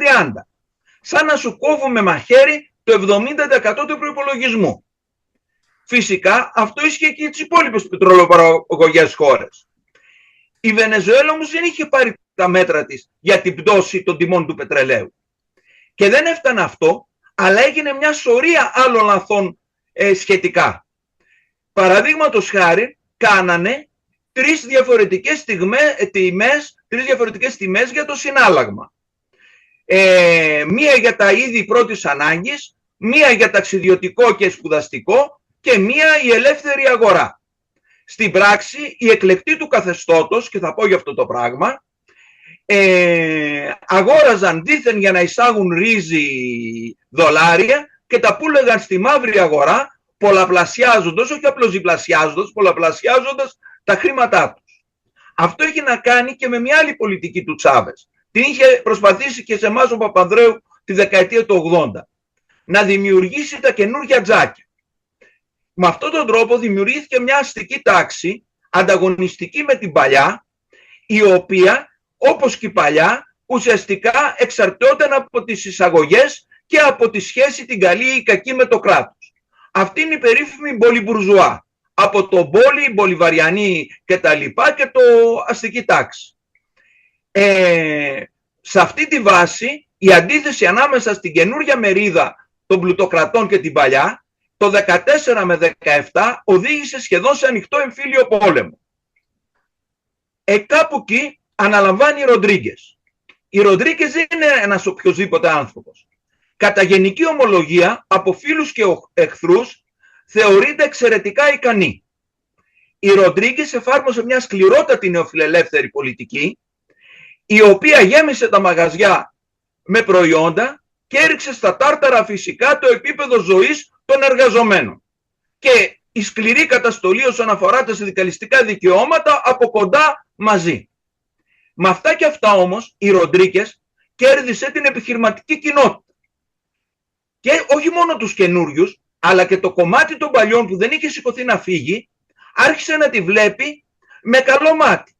Η Ένωση των Βιομηχάνων, των Επιχειρηματιών, το αντίστοιχο του ΣΕΒ του δικού μας, για πρώτη φορά άρχισε να είναι παρούσα στις εκδηλώσεις που έκανε το τσαβιστικό καθεστώς. Αυτό επίσης συνοδεύτηκε με μια σταδιακή αποστοίχηση της επιχειρηματικής ελίτ από τη Ματσάδο. Η Ματσάδο στην πραγματικότητα από ένα σημείο και πέρα αδυνατούσε να εκπροσωπήσει όχι τους φτωχούς, δεν ήταν αυτό το ζητούμενό της, αλλά και τους επιχειρηματίες. Γιατί αυτοί δεν ήταν καθόλου σύμφωνοι, ούτε ένα μεγάλο μέρος αντιπολίτευσης ήταν σύμφωνο και με την Αμερικάνικη εισβολή και με τις κυρώσεις. Γιατί για πρώτη φορά μετά από 10-15 χρόνια ήταν έτοιμο να ξαναξεκινήσει ένας κύκλος ανάπτυξης και αυτό η Ματσάδο ήθελε περισσότερες κυρώσεις και ήθελε να το πνίξει στην κούνια της. Αυτό δημιούργησε μια προσέγγιση ακόμα και μερίδας της παλιάς αστικής τάξης, όχι μόνο της καινούριας που έτσι αλλιώς είναι με το καθεστώς. Μία παράμετρος ακόμα είναι ο ρόλος του στρατού. Αν πάτε στο Καράκας θα εντυπωσιαστείτε από την λεωφόρο που είναι αφιερωμένη στο θρίαμβο του στρατού. Ένα στρατό που δεν έχει πολεμήσει εδώ και 200 χρόνια. Και θα δείτε μνημεία που δεν τα έχει ο Αμερικάνικος στρατός, ο κόκκινος στρατός, ο γαλλικός στρατός, ο κινέζικος, κανένας. Θηριώδη μνημεία. Το καθεστώς στο οποίο ζουν οι στρατιωτικοί είναι εξαιρετικά ευνοϊκό. Τα σούπερ μάρκετ που ψωνίζουν, τα ξενοδοχεία που μένουν, τα σπα που έχουν, είναι η πραγματική δύναμη, η πραγματική κοινωνική δύναμη μαζί με τα καινούργια τζάκια του τσαβιστικού καθεστώτος. Σε αυτή την κατάσταση ξεκίνησε η αμερικάνικη επιθετικότητα, η οποία ωστόσο αμερικάνικη επιθετικότητα είχε ένα συγκεκριμένο όριο. Το όριο ήταν η ίδια η φυσιογνωμία της χώρας. Η Βενεζουέλα δεν είναι ένα ταψί όπως είναι το Ιράκ. Είναι μια τεράστια χώρα, έχει απέραντες ζούγκλες, έχει απάτητα βουνά, έχει εκτεταμένα έλλη. Μια αμερικάνικη εισβολή, μια εξουσία της Ματσάδο, θα ήθελα από δίπλα και 500.000 πεζοναύτες για μερικές δεκαετίες να μείνουν εκεί. Και το πιο πιθανό θα ήταν εκτεταμένες περιοχές της χώρας να ελεγχθούν από αντίπαλες ένοπλες ομάδες και οι οποίες θα αλληλοσκοτωνόνταν μεταξύ τους και όλοι μαζί με την αμερικάνικη δίκηση. Οι Αμερικάνοι λοιπόν το μετράγαν αυτό. Εδώ ήθελα να θυμίσω και κάτι άλλο. Ποια ήταν η αυτοκριτική που κάνανε οι Αμερικάνοι για το Ιράκ και το Αφγανιστάν? Μια αυτοκριτική που ποιος είδε τη συνέντευξη, τη συνέντευξη του ποταμός του Τραμπ στο Time, τη συμμεριζόταν πλήρως ο Τραμπ. Το λάθος κατά τη γνώμη των Αμερικάνων που κάναν στο Ιράκ ποιο ήταν? Αφού αποκεφάλισαν το καθεστώς και αφού φάγαν τον Σαντάμ Χουσέιν, το λάθος ήταν ότι συνεργάστηκαν με τους υπόλοιπους στρατηγούς και με τον Μπαθ και μόνο πηγαίναν να κάνουν χήμερες κατά τον Τραμπ, αποκατάσταση της δημοκρατίας και κάτι τέτοιο.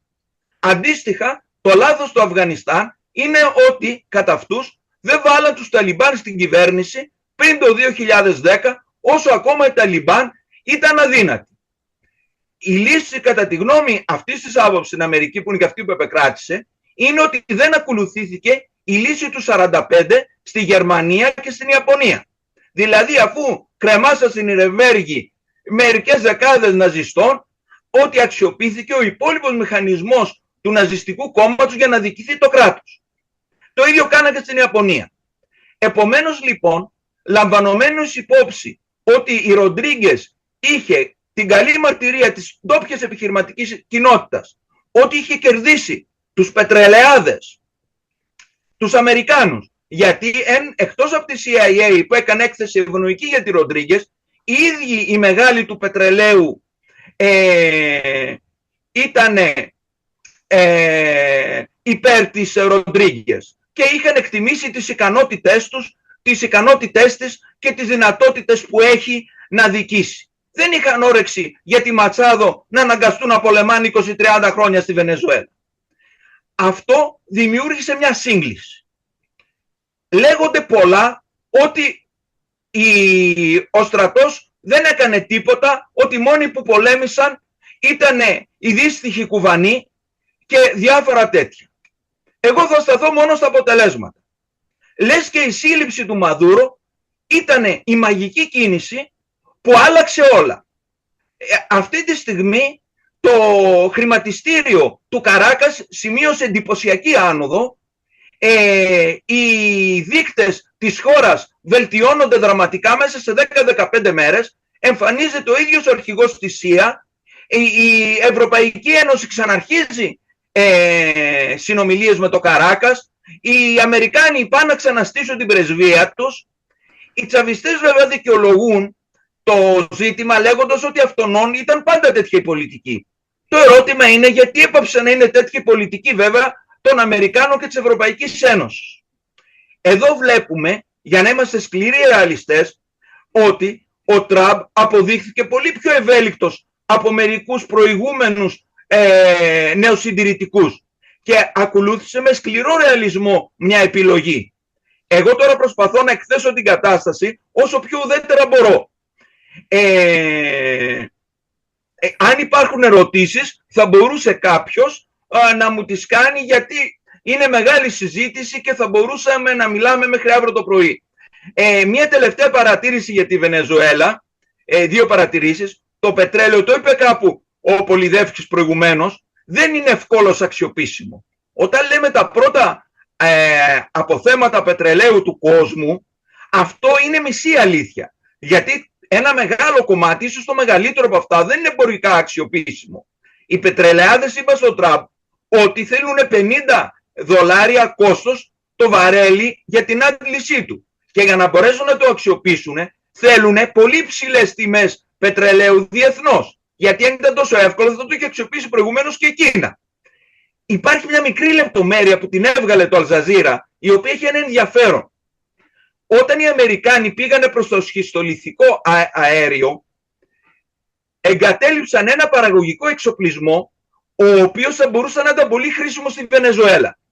Γιατί πριν το σχιστολιθικό και οι Αμερικάνοι είχαν ένα πετρέλαιο λίγο παραπλήσιο στη Βενεζουέλα. Και άρα το αδρανές παραγωγικό δυναμικό των Αμερικάνικων δηληστήριων εξειδικευμένο στην παραγωγή βαριού πετρελαίου θα μπορούσε να αξιοποιηθεί και όχι να ξεκινήσουν να τα φτιάξουν όλα από το μηδέν. Αυτό μια λεπτομέρεια που μου έκανε μεγάλη εντύπωση. Μια δεύτερη παρατήρηση. Ο όρος μπολιβαριανός σοσιαλισμός, κατά τη γνώμη μου, είναι αντίφαση στους όρους. Ο Μπολιβάρ δεν ήταν καθόλου φιλικός προς τον σοσιαλισμό. Δεν μπορούσε να ήταν φιλικός εχθρικός, μάλλον δεν υπήρξε σοσιαλισμό. Τότε ήταν ωστόσο οι πολιτικές του πολύ καταστροφικές για τους ηθαγενικούς λαούς. Οι πολιτικές των λεγόμενων απελευθερωτών ήταν πραγματική καταστροφή για τις Ινδιάνικες κοινότητες. Πράγμα που οι Ινδιάνοι της Βολιβίας το είχαν επισημάνει όταν πρωταλανσαρίστηκε όλος ο όρος μπολιβαριανός σοσιαλισμός. Εδώ ο Μπολιβάρ ένα κράτος μαύρων υπήρχε, η Αϊτή στα χρόνια του, και αυτό δεν το φώναξαν στην Ένωση των Αμερικάνικων κρατών που ήθελε να φτιάξει. Και ξεχνάμε ότι αυτή η Ένωση στο σχέδιο του Μπολιβάρ, μέσα στο σχέδιο του Μπολιβάρ θα ήταν υπό την επικυριαρχία της Αγγλίας. Δεν θα ήταν και τόσο ανεξάρτητη. Άρα λοιπόν το να μιλάμε για μπολιβαριανό σοσιαλισμό είναι λίγο περίεργο. Αυτό το οποίο έλεγε ο Τσάβες, το οποίο έχει φυσικά μια μεγάλη λογική, ήτανε ότι θα αναπτυχθούν παράλληλα από τα κάτω θεσμοί άμεσης δημοκρατίας που θα λειτουργούν δίπλα-δίπλα στους θεσμούς αντιπροσωπευτικής δημοκρατίας, μέσα σε μια πορεία αυτά τα δύο πράγματα να συμπέσουν. Το σχέδιο ήταν καλό. Θεωρητικά τι άλλο θα μπορούσε να φανταστείς για μια μετάβαση σε μια άλλη κοινωνία. Όμως αυτό το σχέδιο στην πραγματικότητα εκτροχιάστηκε πλήρως, αν υποθέσουμε ότι είχε μπει στις ράγες του, με το που ξεκίνησε αυτή η τρομακτική κρίση. Τώρα, αυτά για τη Βενεζουέλα. Μόνο επειδή έχω εξαντλήσει το χρόνο μου, δύο σχόλια θέλω να κάνω, γιατί είναι τεράστιες συζητήσεις, αδυνατό να επεκταθώ σε όλη την κουβέντα. Έχεις πάει και στο Αφγανιστάν και τα λοιπά, έχεις από εκεί εμπειρία, πολύ σύντομα. Πάρα πολλά. Αλλά θα ήθελα να πω, στο Ιράν μια βασική λεπτομέρεια εντός εισαγωγικών που είναι πάρα πολύ κρίσιμη είναι η μετατόπιση του παζαριού. Το παζάρι στο Ιράν δεν ήταν οτιδήποτε. Δεν ήταν απλά η δύναμη των εμπόρων. Αυτοί οι έμποροι μιλάνε κάθε μέρα με τους πελάτες του. Στο παζάρι ο άλλος δεν πάει μόνο για να ψωνίσει. Πάει για να συζητήσει πολιτικά. Το να έχεις μαζί σου το παζάρι σου εξασφαλίζει ένα πολύ σοβαρό λαϊκό έρισμα. Η μεγαλύτερη και σοβαρότερη εξέλιξη της τελευταίας 15 ετίας είναι η μετατόπιση του παζαριού. Από την άλλη, η δεύτερη παράμετρος είναι το γεωπολιτικό.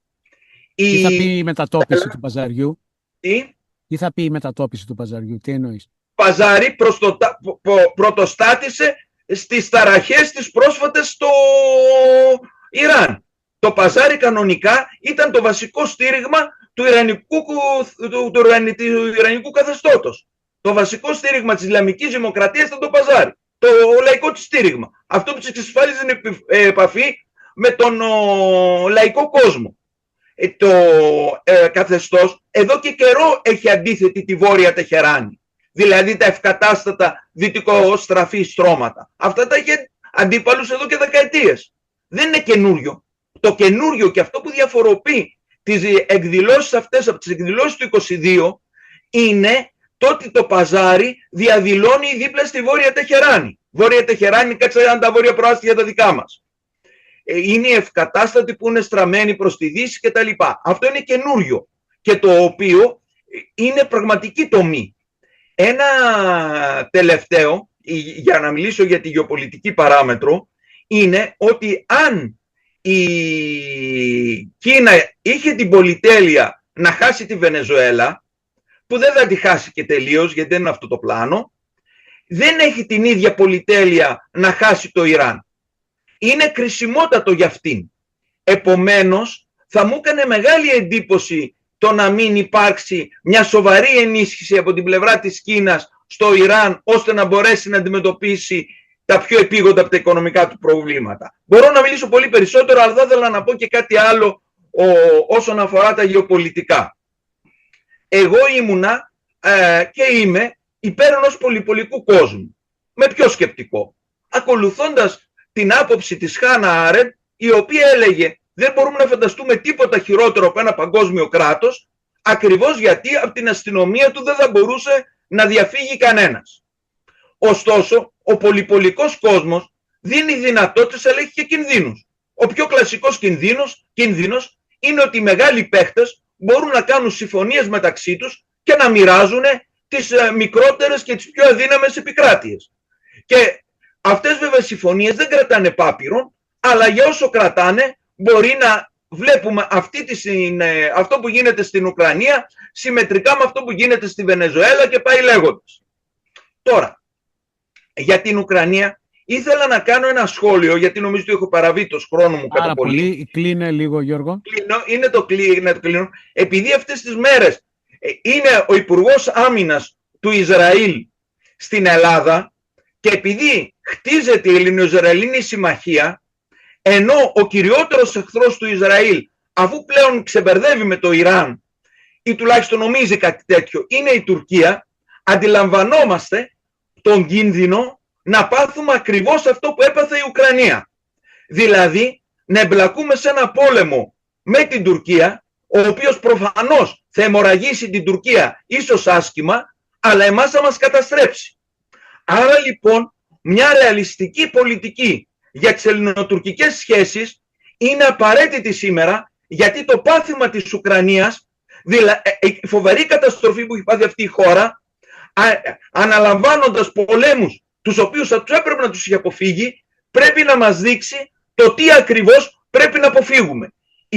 Η συνεννόηση και μια καλή λύση με την Τουρκία είναι απαραίτητη αυτή τη στιγμή και είναι το κυριότερο μάθημα που μπορούμε να αντλήσουμε εμείς από αυτά τα γεγονότα. Ό,τι χειρότερο υπάρχει για τη χώρα μας είναι να αναλάβουμε ένα ξένο πόλεμο, δηλαδή ένα πόλεμο του Ισραήλ. Ακούτε όλα αυτά που λένε για προληπτικές επιθέσεις της Ελλάδας ώστε να κερδίσουμε το πλεονέκτημα απέναντι στην Τουρκία κτλ.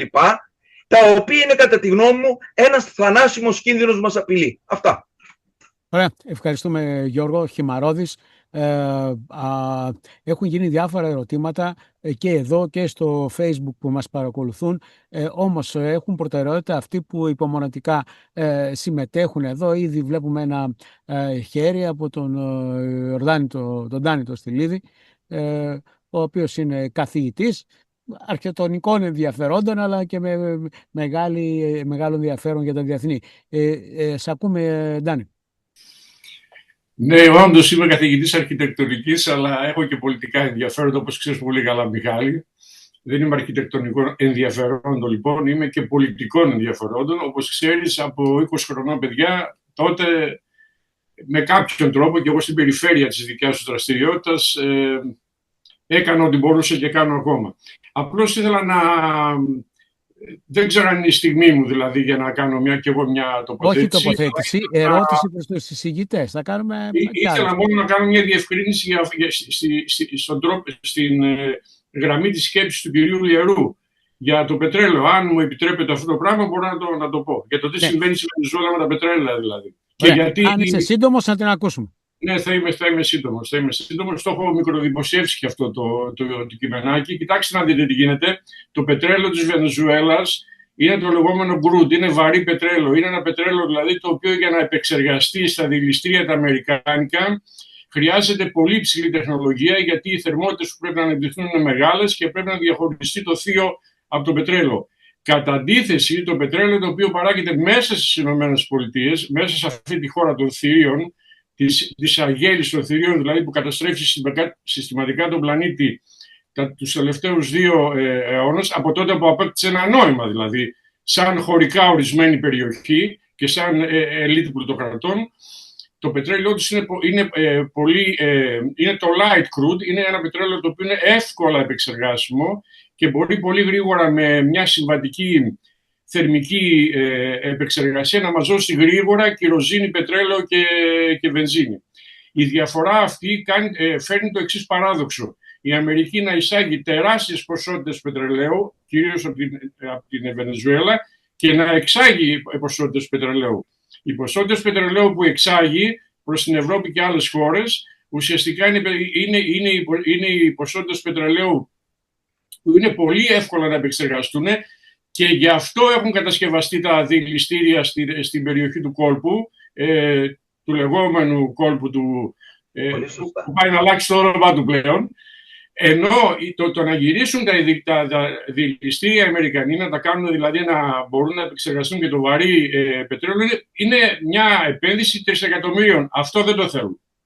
Αυτή είναι η λεπτή διαφορά σε σχέση με το τι γίνεται και γιατί συνέβη αυτή η σύγκρουση. Ταυτόχρονα βέβαια με το επιχείρημα που έκανε ο Μαδούρο να αρχίσει να διαπραγματεύεται τις πωλήσεις του πετρελαίου μέσα από το σύστημα που δημιούργησε ένα αντίστοιχο σύστημα πωλήσεων σαν του πετροδολάριου με το Petro One, θα μπορούσαμε να το πούμε. Στη συνέχεια θα μπορέσω να πω και άλλες σκέψεις για αυτή τη συζήτηση. Εντάξει. Ευχαριστούμε. Μέχρι να σηκώσει κάποιος άλλος το χέρι για να κάνει κάποια ερώτηση ή ψηλοτοποθέτηση, κατέβασε το χέρι σου, Ντάνη. Να δούμε ένα βίντεο. Είχαμε ζητήσει από το κόσμο, το πολιτικό κόμμα Κόσμος, να κάνουν τοποθέτηση και από τους οικολόγους πράσινους. Είδα πριν τον Ηλία τον Παπαθεοδόρο από τον Κόσμο, τώρα δεν τον βλέπω. Όμως μπορούμε να δούμε αυτό το βίντεο 2 λεπτών που έστειλε ο Κώστας Ζιάβρας. Θα ήθελα καταρχάς να σας ευχαριστήσω θερμά για την πρόσκληση σε αυτή την ιδιαίτερα ενδιαφέρουσα εκδήλωση. Η θεματολογία της, αλλά και οι εκλεκτοί εισηγητές που συμμετέχουν, προειδεάζουν για μια συζήτηση υψηλού επίπεδου που επιχειρεί να δει πίσω από την επιφάνεια των γεγονότων και να φωτίσει τη μεγάλη εικόνα. Ζούμε πλέον σε ένα εξαιρετικά ρευστό και απρόβλεπτο γεωπολιτικό περιβάλλον. Ένα περιβάλλον όπου το διεθνές δίκαιο και η αρχή της κρατικής κυριαρχίας υποχωρούν μπροστά στην επιβολή της ισχύως. Η λογική του δικαίου του ισχυροτέρου επιστρέφει με τρόπο που θυμίζει σκοτεινές σελίδες ιστορίας. Η απαγωγή του Νικολάς Μαδούρο, οι απειλές για στρατιωτική επέμβαση στο Ιράν και οι παράλογες αξιώσεις για εξαγορά ή προσάρτηση της Ιρλανδίας, όπως απερίφραστα έχουμε δηλώσει ως οικολόγοι πράσινοι, αποτελούν χαρακτηριστικά παραδείγματα αυτής της ομής επιβολής. Πρόκειται για κατάφορες παραβιάσεις της κυριαρχίας κρατών και του διεθνούς δικαίου που δεν μπορούν να δικαιολογηθούν με κανένα πρόσχημα και δυστυχώς προμηνύουν σοβαρούς κινδύνους για την ειρήνη, τη σταθερότητα και τη δημοκρατική νομιμότητα. Στο πλαίσιο αυτό, τα οικονομικά και γεωστρατηγικά συμφέροντα μπαίνουν στο προσκήνιο, ενώ ο άνθρωπος και το περιβάλλον μένουν στο περιθώριο. Δεν είναι τυχαίο ότι η συζήτηση για την Ιρλανδία αναζωπυρώνεται ακριβώς στη στιγμή που το λιώσιμο των πάγων, αποτέλεσμα της κλιματικής κρίσης, ανοίγει νέες προσβάσεις σε φυσικούς πόρους. Αντί λοιπόν η κλιματική κρίση να λειτουργήσει ως καμπανάκι για διεθνή συνεργασία, μετατρέπεται σε χρυσή ευκαιρία για νέες εξορίξεις και ανταγωνισμούς. Κλείνοντας, πιστεύουμε ότι η απάντηση δεν μπορεί να είναι ούτε η σιωπή ούτε η αδράνεια. Απαιτείται συλλογική δράση, πολιτικό θάρρος και υπεράσπιση των αρχών που θεμελίωσαν την διεθνή κοινότητα. Η Ευρώπη οφείλει να βγει από το λίθαργο, να υπερασπιστεί έμπρακτα το διεθνές δίκαιο και να βάλει φρένο στη λογική της αυθαιρεσίας και της ισχύως. Μόνο έτσι μπορούμε να διασφαλίσουμε ένα μέλλον ειρήνης, δημοκρατίας και σεβασμού των λαών. Πάμε στη συζήτηση. Έχουν γραφτεί διάφορες ερωτήσεις. Καταρχήν, αν κάποιος από τους εισηγητές θεωρεί ότι κάτι που γράφτηκε στο chat θέλει να δώσει μια απάντηση ή με αφορμές από τις άλλες τοποθετήσεις, μπορεί να πάρει το λόγο. Ακούω. Μία διαβάζω τώρα εδώ, αν εδώ το είδατε, προς τον Πολυδέφιο Παπαδόπουλο. Υπάρχει κάποιο αντίβαρο διεθνούς δικαίου ή διπλωματίας που μπορεί να λειτουργήσει αποτρεπτικά στο θέμα της Γροιλανδίας? Ενώ και πέρα από τους λαούς της Παγκόσμιας Επαναστάσης ή τον υποδέστερο στρατό της Ευρώπης. Αν η απάντηση είναι ότι δεν υπάρχει τίποτα και θα την αγοράσει ή θα την πάρει δια της βίας, και αυτό απάντηση είναι. Ακούμε, Πολυδέφιο.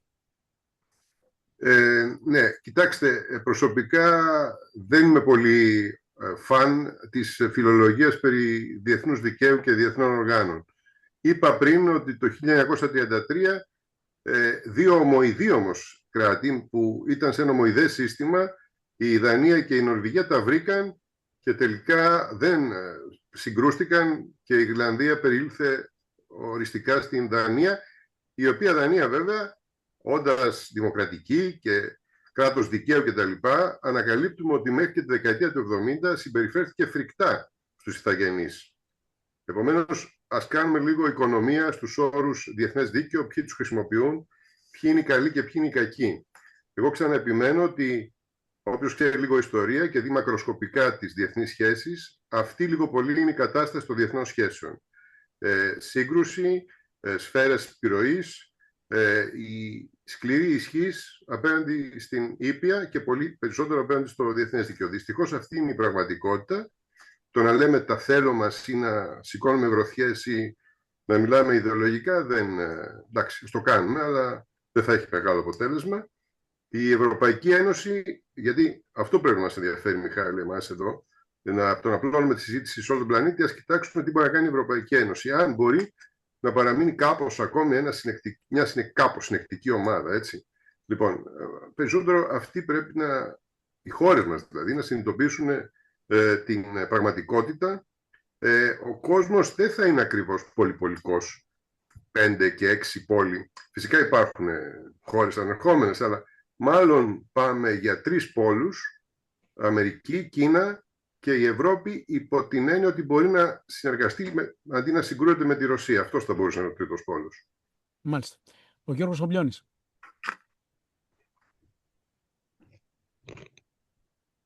Γεια σας και από μένα.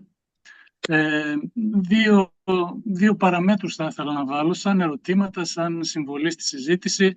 Δεν ξέρω αν πιάστηκαν αυτές οι δύο παράμετροι, γιατί μπήκα λίγο αργά, αλλά και να πιάστηκαν, νομίζω ότι είναι τόσο μεγάλα τα ζητήματα που αξίζει να σχολιαστούν ξανά. Το ένα είναι φυσικά η ήττα, η προδοσία, η κατάρρευση των Κούρδων στη Συρία. Με ουσιαστικά ένα blitzkrieg, ο στρατός της Συρίας που στηρίζεται από τους Τούρκους κατέλαβαν το μεγαλύτερο ποσοστό του εδάφους της Ροτζάβα, αυτού του πειρά, και του κατάργησαν. Αυτό το πείραμα αυτοδιοίκησης, ας πούμε, που τόσο ενδιαφέρον είχε σηκώσει, ουσιαστικά τώρα δεν υπάρχει, είναι ανύπαρκτο. Και ενώ πριν άκουσα για την αντιπαλότητα Ισραήλ-Τουρκίας, θέλω να βάλω στη συζήτηση τις πληροφορίες που θέλουν ότι το Ισραήλ και οι Ηνωμένες Πολιτείες μέσω του περίφημου αυτού πρεσβευτή στην Κωνσταντινούπολη συμφώνησαν, ήρθαν σε κάποια συμφωνία ώστε να μην στηρίξουν πλέον τους Κούρδους. Τα συστήματα που υποστήριζαν ηλεκτρονικά τα βαριά όπλα των Κούρδων και τα οποία είχαν δοθεί από την Αμερικανική Συμμαχία δεν λειτουργήσαν, σιώπησαν. Οπότε νομίζω ότι είμαστε σε μια νέα φάση από τις πολλές που έχουν διεξαχθεί στο δράμα του κουρδικό, που τους άφησαν, ενώ έβγαλαν όλη την βρώμικη δουλειά ενάντια στον ISIS, τους άφησαν τώρα και κατέρευσαν και βρισκόμαστε σε μια κατάσταση που έχουν απελευθερωθεί οι πολεμιστές του ISIS από το νέο καθεστώς και προφανώς θα μπουν μέσα και στο νέο απαράτους.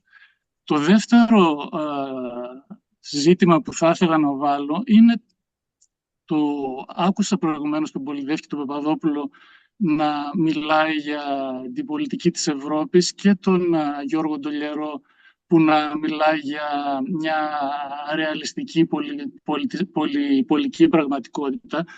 Το ζήτημα όμως για την πράσινη πολιτική είναι και ότι οι Γερμανοί πράσινοι στο προηγούμενο διάστημα είχαν εκτεθεί πολύ φιλοπολεμικά και φιλοατλαντικά στο ζήτημα της Ουκρανίας, αδειάζοντας όλη την παλιά φρουρά των πράσινων που θαύμαζαν το ειρηνιστικό κίνημα, την Πέτρα Κέλλη, την ουδετερότητα από τα δύο μεγάλα στρατόπεδα του ψυχρού πολέμου. Τώρα με την αλλαγή του Τραμπ βέβαια έμειναν εντελώς εκτεθειμένοι σε αυτή την πολιτική, γιατί βλέπουν ότι ο Τραμπ άλλαξε εντελώς άρδιν την πολιτική των ΗΠΑ. Και τώρα βιαστικά νομίζω ξαναγυρνάνε την ρητορική και την ευθυγραμμίζουν από ό,τι βλέπω με τη συνολικότερη ρητορική της Ευρώπης, που και εγώ θα ήθελα να μείνει ενωμένη και να συνεχίσει αυτό το πείραμα ειρήνης που ξεκίνησε μετά το Δεύτερο Παγκόσμιο Πόλεμο, αλλά όπως υπόθηκε σωστά, όλη αυτή η νέα κίνηση αναβίωσης και αναζωογόνησης του ευρωπαϊκού εγχειρήματος στηρίζεται επάνω στο rearm, δηλαδή στον στρατιωτικό επανεξοπλισμό και όπως υπόθηκε στον στρατιωτικό κενσιανισμό, στον μιλιταριστικό κενσιανισμό. Μπορεί να στηρίξει η πράσινη πολιτική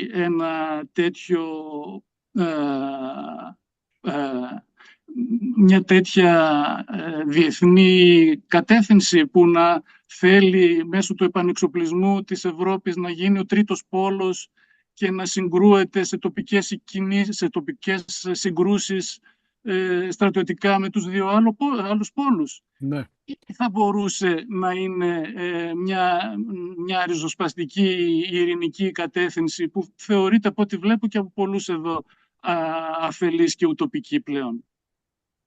Ναι. Αυτή είναι ερώτηση, μάλλον μπορώ να πω εγώ δύο πράγματα. Προφανώς η πράσινη δεν είναι ένα πράγμα, είναι μια οικογένεια. Και εκεί πολλοί ταυτίζουν τις συνολικές πολιτικές των πράσινων με αυτά που συνέβησαν στη Γερμανία. Ήδη όμως η απομάκρυνση από την εξουσία έχει δρομολογήσει εκεί εξέλιξεις.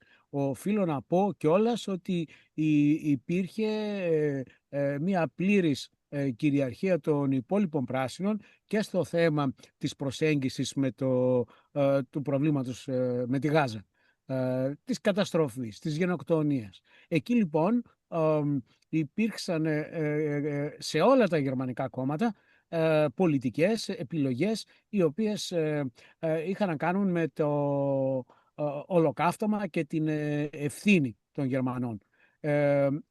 Όλα τα κόμματα είχαν τέτοιες θέσεις και άφησαν ελεύθερο το πεδίο να εισπράττει και αυτό η ακροδεξιά. Αυτοί που ήταν οι αντισημίτες να υπερασπίζονται την δυναμική εντός ή εκτός εισαγωγικών, αλλά σίγουρα καταστροφική και ισοπεδωτική πολιτική της κυβέρνησης του Ισραήλ. Αυτό όμως δεν έγινε αποδεκτό από τους υπόλοιπους πράσινους. Ακόμη και στο rearm υπήρχαν διαφωνίες και βλέπουμε ότι υπάρχει μια μετατόπιση που ξεκίνησε από την νεολαία και επεκτείνεται και προς τα πάνω. Επομένως, επειδή η άποψη η δικιά μας είναι ότι δεν μπορεί να υπάρχει πράσινος μιλιταρισμός, γι' αυτό και σε αυτά τα ζητήματα έχουμε πάρει σαφή τοποθέτηση. Όμως, αυτά είναι ζητήματα, όπως πολύ σωστά είπε ο Πολυδεύκης, δεν μπορούμε να λύσουμε τα πάντα στο διεθνές στερέωμα. Εστιάσαμε σε αυτά που φαίνονται να έχουν ένα κοινό υπόβαθρο και προσπαθήσαμε να δείξουμε σήμερα αν αυτό είναι κάτι που ταυτίζεται με τον Τραμπ, δηλαδή καταλαβαίνουμε ότι αυτή η γκροτέσκα και φασίλουσα συμπεριφορά, αν είναι κάτι πρωτοφανές ή έχει μια συνέχεια. Και αποδείχθηκε μέσα από την συζήτηση ότι βεβαίως και υπάρχει συνέχεια. Γνωρίζουμε τι έχουν κάνει οι Ηνωμένες Πολιτείες Αμερικής σε όλο τον κόσμο, σε μια σειρά χώρες και ιδιαίτερα στο δικό τους ημισφαίριο, στο νότο, πώς θεωρούν ότι πρέπει να επανέλθουν στην λογική του εμείς είμαστε τα αφεντικά. Λοιπόν, και αυτό επεκτείνεται και στον υπόλοιπο κόσμο. Μην ξεχνάμε τις επεμβάσεις που έχουν γίνει στη Μέση Ανατολή. Δεν θα τα αναλύσουμε όμως όλα. Πάντα χρειάζεται κάποιο άλοθη, υπαρκτό ή και ανύπαρκτο. Γι' αυτό εμείς δεν μπορούμε παρά να είμαστε με τους λαούς, με τους πολίτες, με τα κινήματα, με την ειρήνη και σε καμία περίπτωση με αυτό που διαφάνηκε ότι θα ακολουθήσει η Ευρώπη και αυτό αποτυπώνεται στο Rearm Europe, ότι θα υπάρξει οικονομική ανάπτυξη μέσα από τους εξοπλισμούς. Ποιους εξοπλισμούς? Δηλαδή της Γαλλίας και της Γερμανίας, όπως και η συμφωνία Mercosur που είδαμε ότι έφαγε μια σφαλιάρα από το Ευρωπαϊκό Κοινοβούλιο, διαφαινόταν αυτό, παίξανε ρόλο και οι πράσινοι, έπαιξε και η αριστερά και άλλες δυνάμεις και αυτό που ήδη για πολλά χρόνια διαπραγματεύονταν να εξασφαλίσει δηλαδή η Ευρωπαϊκή Ένωση πρόσβαση σε ορυκτά, σε λίθιο στην Νότια Αμερική και να εισβάλλουν από εκεί αγροτικά, κτηνοτροφικά προϊόντα χωρίς το προστατευτικό πλαίσιο που τόσους αγώνες κάναμε για να υπάρχει με υψηλά στάνταρτ στην ποιότητα των προϊόντων, αυτά παίξανε σημαντικό ρόλο. Και βεβαίως εκεί τα συμφέροντα είτε για το λίθιο για να γίνουν μπαταρίες είτε για να πουληθούν ηλεκτρικά αυτοκίνητα, αυτά περιλαμβάνονται σε γενικές γραμμές στην συμφωνία Mercosur, αυτά φαίνεται πως σε αυτά πατιέται ένα φρένο. Σίγουρα ο κόσμος είναι πολύπλοκος. Σήμερα κάναμε μια προσπάθεια μόνο να φωτίσουμε μερικές πλευρές και πραγματικά μας ενθαρρύνει η εξέλιξη της κουβέντας ότι πρέπει να ξανακάνουμε με πιο εστιασμένο το αντικείμενο. Νομίζω και οι ομιλητές, εφόσον δεν υπάρχουν άλλες ερωτήσεις, αφορμές που πήραν τις άλλες τοποθετήσεις, να κάνουν μια μικρή τοποθέτηση και να κλείνουμε. Ο Πέτρος Θεοδωρίδης. Λοιπόν, εγώ συμφωνώ ότι για πάρα πολλά χρόνια το διεθνές δίκαιο παραβιάζονταν υπούλως και υπογείως από την αμερικάνικη πολιτική και από τις άλλες πολιτικές των μεγάλων δυνάμεων. Αλλά δεν συμφωνώ ότι αυτό πρέπει να μας οδηγήσει σε μια κοινική αποδοχή και παρέτηση από την αναγκαιότητα του διεθνούς δικαίου. Για να το πω αλλιώς, πώς έγινε ο Δεύτερος Παγκόσμιος Πόλεμος? Εκείνο που ήταν προανάκροσμα του Δεύτερου Παγκοσμίου Πολέμου ήταν οι αποχωρήσεις της Ιαπωνίας μετά την επέβαση στη Μαντζουρία το 1931, ήταν η αποχώρηση της Ιταλίας, η παραβίαση ενός κυρίαρχου κράτους της Αβυσσινίας το 1935 από την Ιταλία, ήταν το Άνσλους της Γερμανίας, δηλαδή ήταν η υπονόμευση κοινωνίας των εθνών. Και αυτό το βλέπουμε σήμερα με τραγικό τρόπο. Θυμίζω, να πω ερήσεων παρόδο, ότι είχαμε και μια γενοκτονία που προηγήθηκε, την οποία την κατάπιαμε και την ξεχάσαμε πολύ γρήγορα, ή μάλλον άφησε τα κατάλοιπά της στο μυαλό όλων μας, αυτή που έγινε στην Παλαιστίνη. Και να θυμίσω ότι το ΟΗΕ ήταν στο στρόχαστο του Ισραήλ, ακόμη και τώρα, τα διαφέζω κτίρια του ΟΗΕ. Αυτά το διάβασα χθες. Θέλω να πω ότι αν φύγει από τη μέση του διεθνές δίκαιο και θεωρηθεί περιττό, και λέει τώρα ο Τραμπ, κάνουμε ένα συμβούλιο ειρήνης, όποια χώρα θέλει, δίνει $1 δισεκατομμύριο και μπαίνει μέσα. Αν παραιτηθεί αυτό, τι θα απογίνει η όποια ειρηνιστική πολιτική? Οι οικολόγοι πράσινοι έχουν μια παράδοση στις πολιτικές ειρήνης. Η πολιτική ειρήνη πώς μπορεί να στηριχτεί αν δεν υπάρχει? Πράσινη γενικώς. Ναι.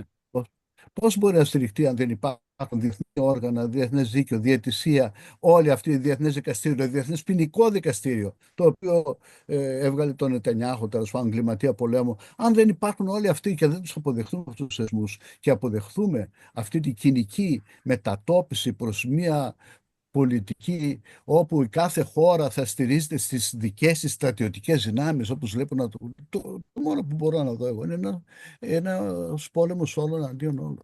Και για να το προχωρήσω λιγάκι, ο Τραμπ δεν είναι μόνο αυτά που κάνει στη διεθνή πολιτική, είναι και αυτό που κάνει στο εσωτερικό της χώρας. Δίνει ένα παράδειγμα άλλου είδους πολιτικής, όχι πολιτικής κατευνασμού, όχι πολιτικής, ας πούμε, ιδεολογικής ηγεμονίας, όχι πολιτικής ειρήνευσης των εσωτερικών συγκρούσεων, αλλά αντίθετα μια πολιτική πολέμου εσωτερικού και εξωτερικού. Αυτό το καινούριο που μπαίνει, νομίζω ότι πρέπει να καταδειχθεί όπως έπρεπε να καταδειχθεί το 1933 το καινούργιο που μπήκε στη Γερμανία. Η Γερμανία ήταν η πιο μορφωμένη χώρα της Ευρώπης. Τα γερμανικά πανεπιστήμια ήταν τα 10 καλύτερα του κόσμου. Μάλλον τα 8 καλύτερα, τα άλλα 2 ήταν αγγλικά.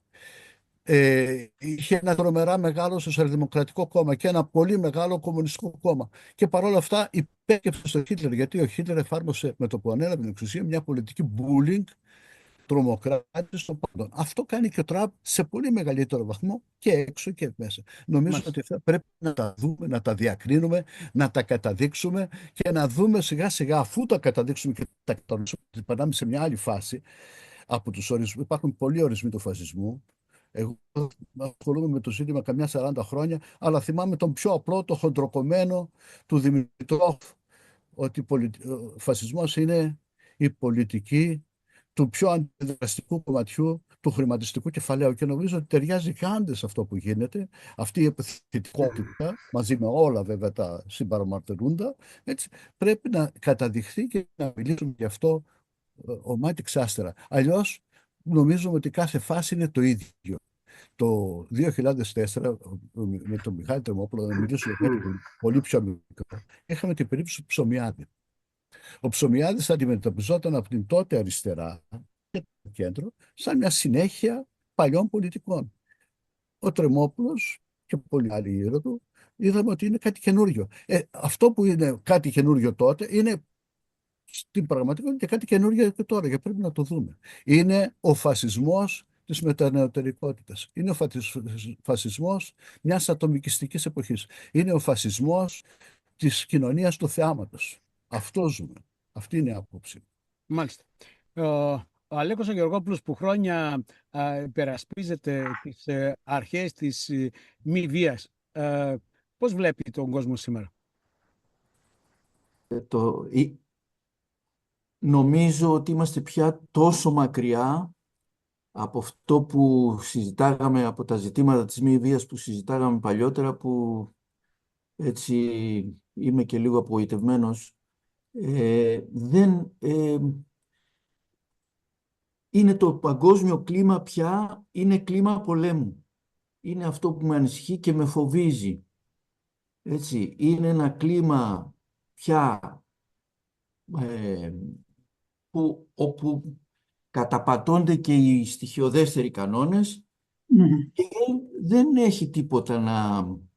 έχουμε τίποτα να περιμένουμε. Δηλαδή, είναι μια επιστροφή στο απότατο παρελθόν που με αφήνει άναυδο μερικές φορές το πόσο γρήγορα πήραν τέτοια τροπή τα πράγματα.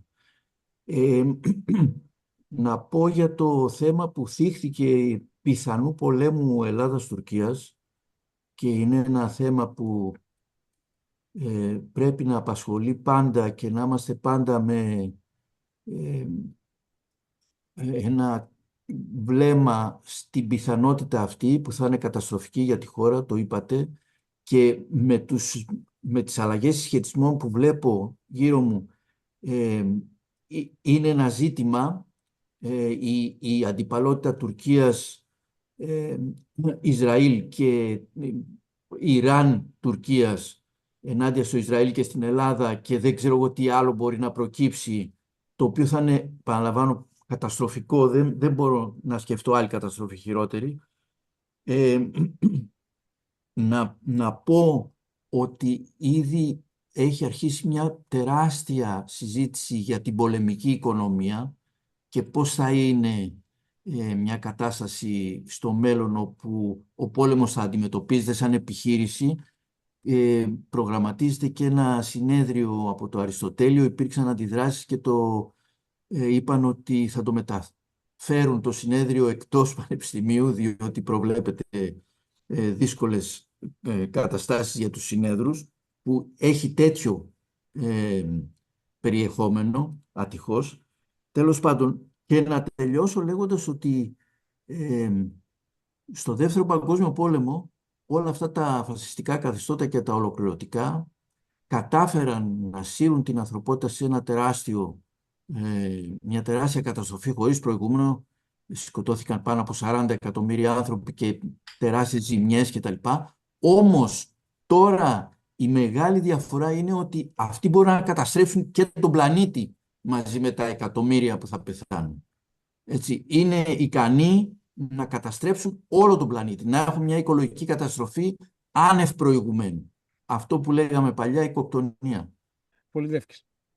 Εγώ να πω ότι πρώτα απ' όλα αυτά τα τρία στοιχεία που είχε ο τίτλος, η Βενεζουέλα, το Ιράν και η Ιρλανδία, είναι και καταστάσεις οι οποίες θα αλλάξουν. Ήταν έτοιμες σε έναν βαθμό, με αυτά που ακούσαμε και από τα ενδιαφέροντα από αυτούς που έχουν πάει στις χώρες αυτές.